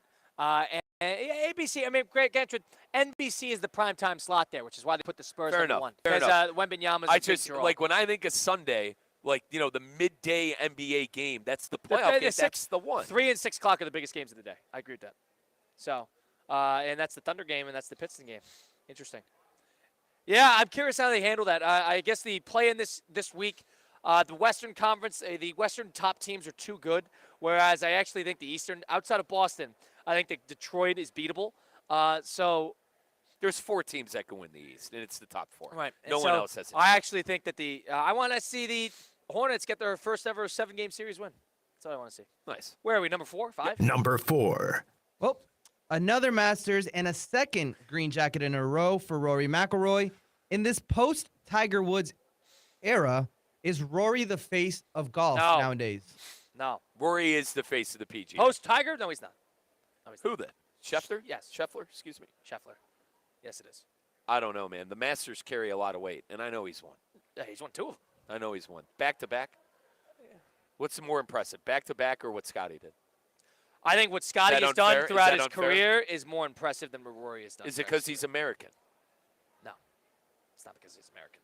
It's because he's better. He plays every weekend. Said he's and great done. every weekend. All right. Keep with me here. When it's all said and done, who's going to be the better golfer, Rory McIlroy or Scotty Scheffler? You already think he's surpassed? No. I think by the end of it. Grand Slam? You think? Like, Grand Slam's a big deal. Yeah. Winning every single one is a big deal. Scheffler has been more consistently great. I mean, Scheffler is world number 1. He's been on 200-something weeks. He's got the most FedEx points. 200-something weeks comparatively to Tigers, who's like 900 weeks. Rory's not doing that. Roy doesn't play enough. Doesn't play enough. Got to play every week. Scotty plays every week. Got to play every week. I'll go. I still go Rory until Scotty wins a Grand Slam. Could be a little bit. Here's the thing about Scotty. And Scotty on a Sunday, this season specifically has been a weird spot because he's been excellent on Sundays and he hasn't been good on the early parts of the tournaments. But he is in the mix. He is top 5 basically in every single tournament he plays. And he is tooth and nail with every single, big-time golfer in a big spot. I don't know. I'm a big fan of Scotty. I know he's got an Open. He's got a PGA. He just needs to win a U.S. But the way I look at him is number 1, 200-something weeks. Got to mean for something. Plays every week, too. I appreciate that. Plays every week. Yeah? Hello? I got to win a Grand Slam, man. Dude, that CBS broadcast was tailor-made for you. You love Rory. I do. I think he's great. I think him going back-to-back and being the first since Tiger in 01 and 02 is special. Too much Rory. I can't believe you think Scheffler will be a better golfer than Rory. I don't think that's crazy. What does Rory have? 6 majors? Scheffler's got 4. So Grand Slam though, Kyle. Fine. Rory hit it when he was much later in his career. I mean, Scotty just needs a U.S. Open. All right, hang on. What does Chuck GPT say? 6? You were right with and Rory. And Scheffler's got 4. He's got 4. He's got PGA and he's got the Open. And Chuck GPT 4. So okay. Well, Rory's not done either. Big boy. Who knows? Dude, he's relevant in all the majors. You're right. Scotty does play every week. Plays every week, and he's good in every week. I'm not watching every week. I'm watching for the majors. I'm watching for the majors. That doesn't make a difference. But for me, Scotty's in the mix of every major. You get what I'm saying. People and the casual golf fan like myself, we're watching the majors. That's all I care about. I think Rory might have a little bit more of an appeal because he's got a villain nature to him. There are people that hate Rory. Scheffler's he's down the middle. You know what I mean? You're cool, Scheffler. I like Scheffler. He's so fine. He's an American. I love my Americans. He doesn't piss anybody off. He's an American. He doesn't step on any toes. He's other than over the weekend, he's not overly bad with the media. He's got a great personality when he's with people. I'm still laughing at that. So I understand being the face, but I mean, come on, Scheffler. You're looking at the highest peak of golf since Tiger. It's not Rory. It's Scotty. Number 5, Dave. Number 5. Last but not least, part of the discussion around Rory winning has been his time on the course beforehand, since he skipped the last 3 PGA Tour events and spent the entire time prepping at Augusta, dialing in on the course. Take a listen to what Rory had to say about this. I joked last week and going into this week, like, this place feels like my home course. I haven't played anywhere else in the last 2 or 3 weeks, really. So I felt prepared in that way. I felt prepared that, wherever I headed on the golf course, I sort of know what to do. I know where to miss. I'm pretty comfortable with all the shots around the greens. And yeah, I think it is. It's a good blueprint. I said this earlier in the week, I'm not going to take 3 weeks off before every major, but is this an unfair advantage or a perk that comes with becoming a champion at the Masters? Unfair. Come on, think. The whole point of, and I understand you can make the argument at a purist perspective. Hey, you want to play the 4 rounds, and that's really, you get the practice round, you get the couple days before, and then you get, outside of that, you got to play throughout the weekend. They sort of have this straight up. I mean, fine. The bottom line is there were guys who had chances to challenge McIlroy, and they could not. So, I mean, yeah, you want to blame Rory McIlroy for playing a couple extra practice rounds? Was that the reason that Justin Rose couldn't hit a putt when he was 12 under, when everybody else was 10 under after he took the lead with 10 play? So I can't sit here and criticize Rory for that, because that is the perk of what you get when you play and win Augusta. Because Rory won it last year. He didn't get that perks last year, so why is it any different? Why is it any different? It's different because he gets an opportunity to play. This fits into the Rory haters agenda. What, he shouldn't play? What, he shouldn't play the course? He has a right to play the course, because that's the whole idea of why when you win, that's the exclusivity you get. Now, I'm surprised. You're fine with him skipping out 3 weeks in a row? I mean, listen, I can criticize the only reason I'm pressing, you said the Scheffler stuff. I agree. Plays every week. There's something to that. But I can't judge. Scheffler had every right to do the same thing. So, if it was that important to him to get the points or get the Masters, and Scheffler was right there. He was 2 strokes back. You think Scheffler playing 15 times in the last 3 weeks would have determined whether he made that putt on 17? Probably not. No. Probably not. Probably not. He didn't bogey any of the holes. He knows that course. So I think it's just how golf rolls. I don't think you could draw it up to that. I think you're looking for a reason to complain if you are down on Rory McIlroy for playing extra practice. 3 weeks is a little strong, but he's got every right. He earned it. That's it. I mean, I'm not going to criticize that. That's a tough thing to criticize. Nope. Can I say that and also give Scheffler credit because he plays every week? Yeah, okay. I can. So both things can be true. Yeah, and Rory. You can give Scheffler credit for playing every single week. Rory felt it was more important to be completely prepared to try to defend his title for the second year in a row. And I'm fine with that. At this point in his career, the FedEx Cup points is not the top of his mind. Yeah. He wants to get the jacket. Yeah, and I think he knows, we're counting majors, not FedEx points. And in the end of the day, we're counting majors and not FedEx points, with all due respect to the PGA that I love. And that was a 5 at 5 presented by Flagler Credit Union. Folks, I'll tell you what, something I find myself on a lot is that ESPN app. And folks, listen, if you're already enjoying the ESPN app, ESPN Plus, and all the great things it has, if you have Xfinity, you already are enjoying ESPN as part of your TV lineup with live games, daily sports coverage, and expert analysis. And now the ESPN Unlimited plan is available at no additional cost. So if you have Xfinity, the Unlimited plan is available at no additional cost, giving you access to additional ESPN content in that ESPN app, including more must-see action like the WWE premium live events, on-demand programming, and plenty more to explore. Visit Xfinity.com/your subscriptions to activate your ESPN Unlimited access, and then you can start watching right there on the ESPN app. More from ESPN app, folks, all in one place. Colin, Russo, Mike Rizzo, live from Amerant Bank Arena with Damian Perez. It's Russo and Rizzo on ESPN 106.3. Live from the Anajar and Levine Accident Attorney Studios. Anajar and Levine Accident Attorneys. Call 1-800-747-FREE. This is ESPN 106.3. At HSS, movement is their specialty. Their team of experts provide personalized treatment options backed by over 160 years of orthopedic expertise. Whether you need advanced non-surgical solutions, surgical care, or comprehensive rehabilitation, HSS Florida delivers the exceptional quality care you expect from HSS, the nation's #1 in orthopedics. With 3 locations in West Palm Beach, Wellington, and now Jupiter, expert care has never been closer to home. Choose better, move better. Learn more at hss.edu/Florida. What's the Anajar Levine difference? When you're injured in a car crash, we focus on your case so you can focus on the one thing that matters most, getting better. I'm Glenn Levine with Anajar Levine. We'll fight to get you the maximum compensation you deserve. Call our legal team right now for a free consultation, 1-800-747-FREE. We'll help you take back control of your life. Call 1-800-747-FREE. That's 1-800-747-3733. In office, West Palm Beach. In 1977, Ford F-Series became the best-selling trucks in America. 33 million trucks later, we've kept that title every year since. And that's a formula we plan on repeating. Ford F-Series, built Ford tough. the best-selling trucks in America for 49 years and counting. Based on 1977 to 2025 calendar year industry reported total sales. Coming to Port St. Lucie this spring and summer, it's the return of St. Lucie Mets baseball. The most family-friendly game in town is played under the warm sun on the green grass of Clover Park. Enjoy fun minor league promotions, fireworks, ballpark food, and more, all while watching the future stars of baseball shine on the diamond. Visit stluciemets.com to see the schedule and purchase your tickets. Make plans this season to visit Clover Park for a night of baseball and fun. It's time to step into kindergarten with the School District of Palm Beach County.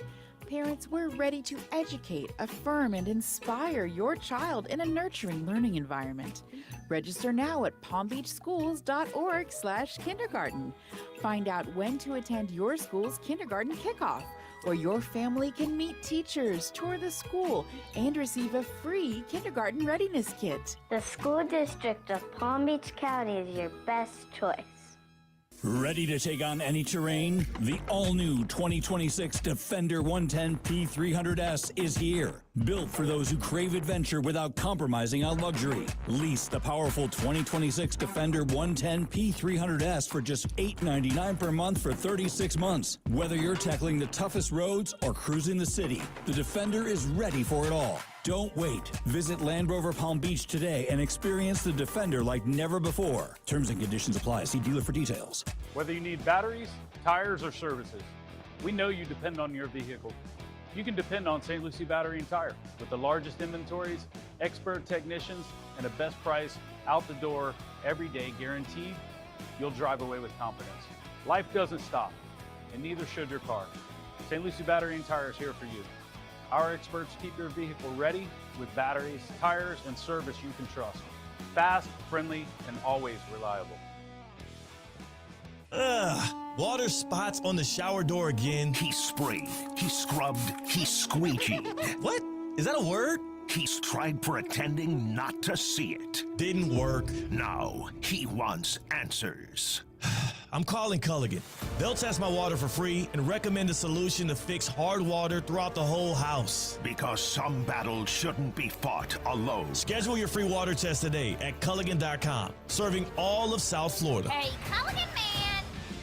Tired of being sidelined by a sports injury? Get back in the game with Baptist Health Orthopedic Care. Whether you're a professional athlete or even a weekend warrior, you can get back to doing what you love with our compassionate orthopedic team. Experience a new level of care and get back to your best. Welcome to being treated like a pro. Make an appointment today at baptisthealth.net/ortho or call 833-556-6764. This message is for Ethan. Hi, Ethan. This is Evan Cohen. Your friend Mark asked me to help with the gentle intervention. Before you move forward with the proposal, he thinks you and Shannon should revisit her Nashville girls trip, and specifically someone named Domingo? Who's Domingo? ESPN 1063. Aries is proud to sponsor the Pickleball Slam, where legends of the court meet legends in the making, where intensity is met with intention and determination shaped by discipline. Because under these lights, rallies may be earned across the net, but true victory comes from investing in those beside you. Aries, let's advance together. Want to accelerate your career as a manager or executive in the exciting industry of sports? Florida Atlantic University's MBA in Sport Management program is ranked #1 in Florida and 10th in the world. Students learn practical and applied skills from top faculty and experts who work in the industry. With a 94% placement rate for all grads, the full-time MBA program sets students up for success in the world of sports. Check out Florida Atlantic University's MBA in Sport Management program today by going to business.fau.edu. Need an extra boost? With Boost Checking from Flagler Credit Union, you can earn up to $700 each year with a 7.0% annual percentage yield on balances up to $10,000. That's real money for real moments, like a family getaway or treating yourself to something special. Boost Checking from Flagler Credit Union. Requirements apply to earn the highest dividend rates. Limit one checking account per membership. Dividend rates and annual percentage yield subject to change. Business accounts do not qualify. Insured by NC.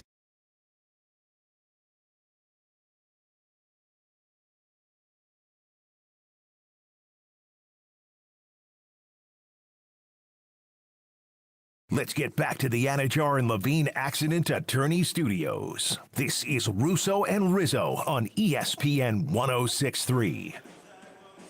Russo and Rizzo on ESPN 106.3 with Colin, Russo, and Mike Rizzo. We get Damian Perez back at the City Play Studios in downtown West Palm Beach, keeping us up over the airwaves today. If you've missed any of the program, go listen back on Apple, Spotify, wherever you get your podcasts, all those great places, and you can catch us on all those great spots. Panthers are hosting the Rangers tonight, 7 p.m. I heard Kenny Albert's going to be in the building tonight. Maybe I'm wrong on that, but I did hear that walking in. But Rangers-Panthers, should be a good one. Because you got two premier franchises, so a lot of Ranger fans coming out right here in South Florida. The band has already gotten started. Yeah, they're rocking. Jeez. They're going. They're rocking and rolling, brother. Had the air check about 4 hours ago, and off we go. Now, what are they singing? What song is this? You ever seen the show Grandma's Boy? Or the I've movie? heard this song. You ever seen the movie Grandma's Boy? Which one is that? It's when he's a video game developer and they make a video game and the weird dude from Dodgeball steals the video game. Dude, you've never seen Grandma's Boy? No. Oh, my God, you got to watch it. Unbelievable. It reminds me of that kind of garage-style punk music. Dude, all right, you're a movie guy. Grandma's Boy is a must-watch. All right, Grandma's Jonah Boy. Hill, fat Jonah Hill, like he's like 20 in it. I haven't seen Yeah, it's unreal. All right, it's one of Sandler's buddies. I cannot believe I'm forgetting the actor's name. Okay. I'll tell you this. With this injury that I have a stress fracture in my fibula, so I'm you got a lot of right time. now. You got a lot of time. I got a lot of time in my Alan hands. Covert. I got a lot of time in my hands, and because of that, you know what I've been doing a lot? Reading. Well, I gave you 2 books that my brother and the I friends read are on. a full book over the weekend. Yeah, and it was It's fiction. You a don't do fiction. fiction. I don't do fiction that much. And you liked it. I liked it. I enjoyed All it. right, well, next I'll get you. It's a sci-fi fiction. It's called somebody got it to me as a gag, but they actually wanted me to read it, and it's called The Fourth Wing. All right, It's good. let me Read ask the whole book. let me ask you this, and Go I ahead. want you to be completely honest go with ahead. me. Do you have any interest in finding out how Darth Sidious No, turned to the dark I'm side? not reading Star Wars books. No. You have no interest in, No. in how he became a Sith No. Lord. No. It's a fantastic. book. Those are movie adapted books, right? Like No. No. they didn't make the books and then create the movies. So the books used to be canon, and then Disney bought it and said, "Hey, the books are no longer on Right. the timeline." Point is, But Disney.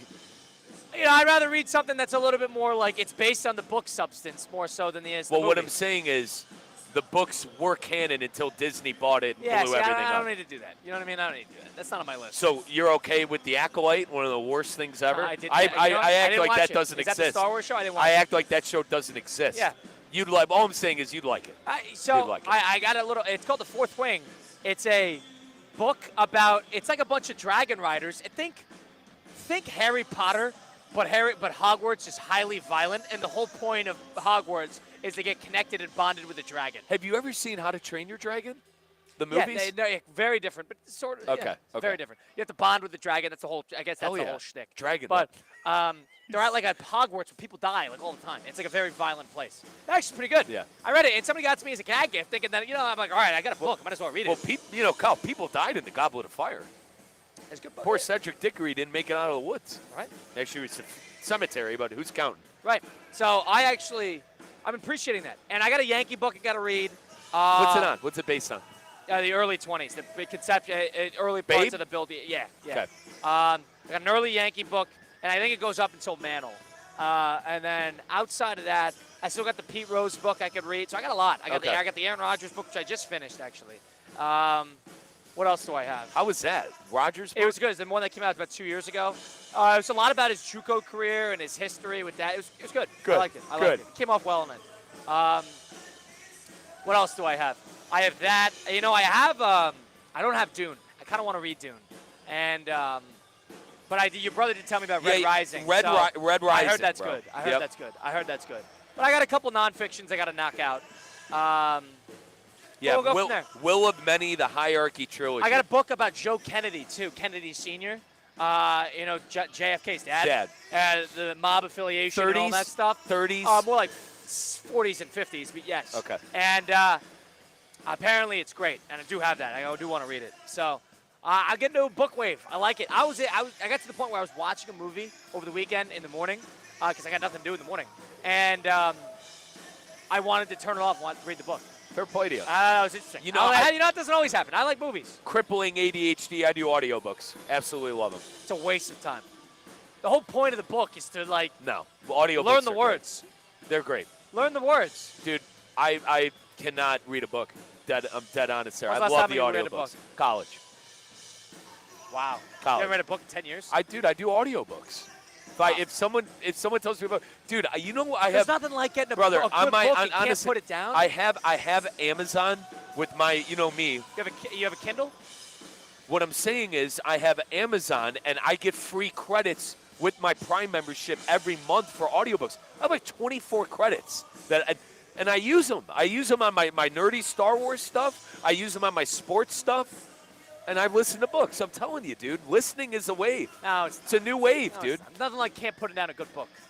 Dude, it's the same thing. I'm listening to it. No, and also with like with my Star Wars stuff, they add the sound effects. They do a great job on the voices. Book. Yeah, I mean, I guess. It's a book. What do you mean? They're reading the book to me, mate. But it's got the sound effect. You're listening to a movie. I'm still absorbing the same information. Yeah, but you're not reading it. And the Harry Potter books, they just came out with the audiobooks with all the stuff, dude. No, it's a waste. No, it's not. It's a waste. It's sacrilegious to the art of literature. literature. Yeah, I guess. It is a little sacrilegious. I have ADHD. It's sacrilegious to the art of literature. But we got to blitz the book presented by our good friends at Hard Rock. Let's do it. Send some heat. Pin your ears back. It's time to blitz the book. Presented by Hard Rock Bet. What's the book? Hard Rock Bet, ESPN 106.3. A couple things we can bet today. A lot of these teams haven't played well. You want to bet on teams turning it around today, new week, new team, or teams continuing to roll in the wrong direction. And what I mean by that is, are we betting against the Yankees? Are we betting against the Mets? Are we betting for the A's? Are we betting? What are we doing here? I think we take the Yankees. I wouldn't touch the Mets with your money, but I do trust the Yankees to get back on track. What's their lines looking like with Hard Rock tonight? Minus 1.5 run lines. You do it that way. Yeah. For a plus 100. We'll do run line with the Yankees. I mean, they're playing the Angels too. And I mean, we could do a Judge home run. We could parlay a couple of things here, Kyle, with the same game parlay. Plus 170 for Judge to hit a homer. I don't hate that. Let's add that. So run line and then minus Take the 1.5 A's run tonight, line. too. Take the A's You're tonight, all plus old. 110. You're giddy about your A's. A home opener. Yeah. Home oh, opener. my God. Yeah. It took this long? Well, first of all, they played in Toronto. They played. But still. Yeah, all right. Oh, my Lord. I'm a baseball guy. That's my shtick. I had no idea. They might have had a 3-gamer, but the point is, they were on the East Coast the entire way. I like it. Let's keep it. All right, so we got the A's. We got the Yankees. Do you like anything with Chicago? Chicago hasn't played that well. Cubs have not played well. They're at Philly. If anything, I like Philly plus. They're minus 185. I like Philly plus 115. I do. It's juicy odds, too. It's about to start about 45 minutes. All right, let's do that. Let's do Phils. All right, Phils minus 1.5, Yankees minus 1.5. The A's to win straight up, plus 110. And that is, if you bet $20, you'll win $308. Like it. Plus 1,400, baby. Hard Rock Bet. That's your Blitz the Book there. Go download that app today, and you can bet on it just yourself. Appreciate Amarant Bank for having us out. Last time we're at Amarant Bank, Mike. Yeah, for the season. Looking forward to next year. For the season. And then we'll be back at it next year when the Panthers are back in action, ready to go, really, for that third Stanley Cup. Appreciate the Panthers for having us out. All that great stuff. Mike Rizzo, Colin, Russo. I was wrong there. I forgot. They had the Astros for a 3-gamer, and then they went back out west. That's a bad part. Dead wrong. What are you going to do? Only 3 games at home, though. And Mike Rizzo, Colin Russo, Damian Perez, appreciate him keeping us up with the airwaves. We'll see you next time. It's been Russo and Rizzo from Amerant Bank Arena on ESPN 106.3.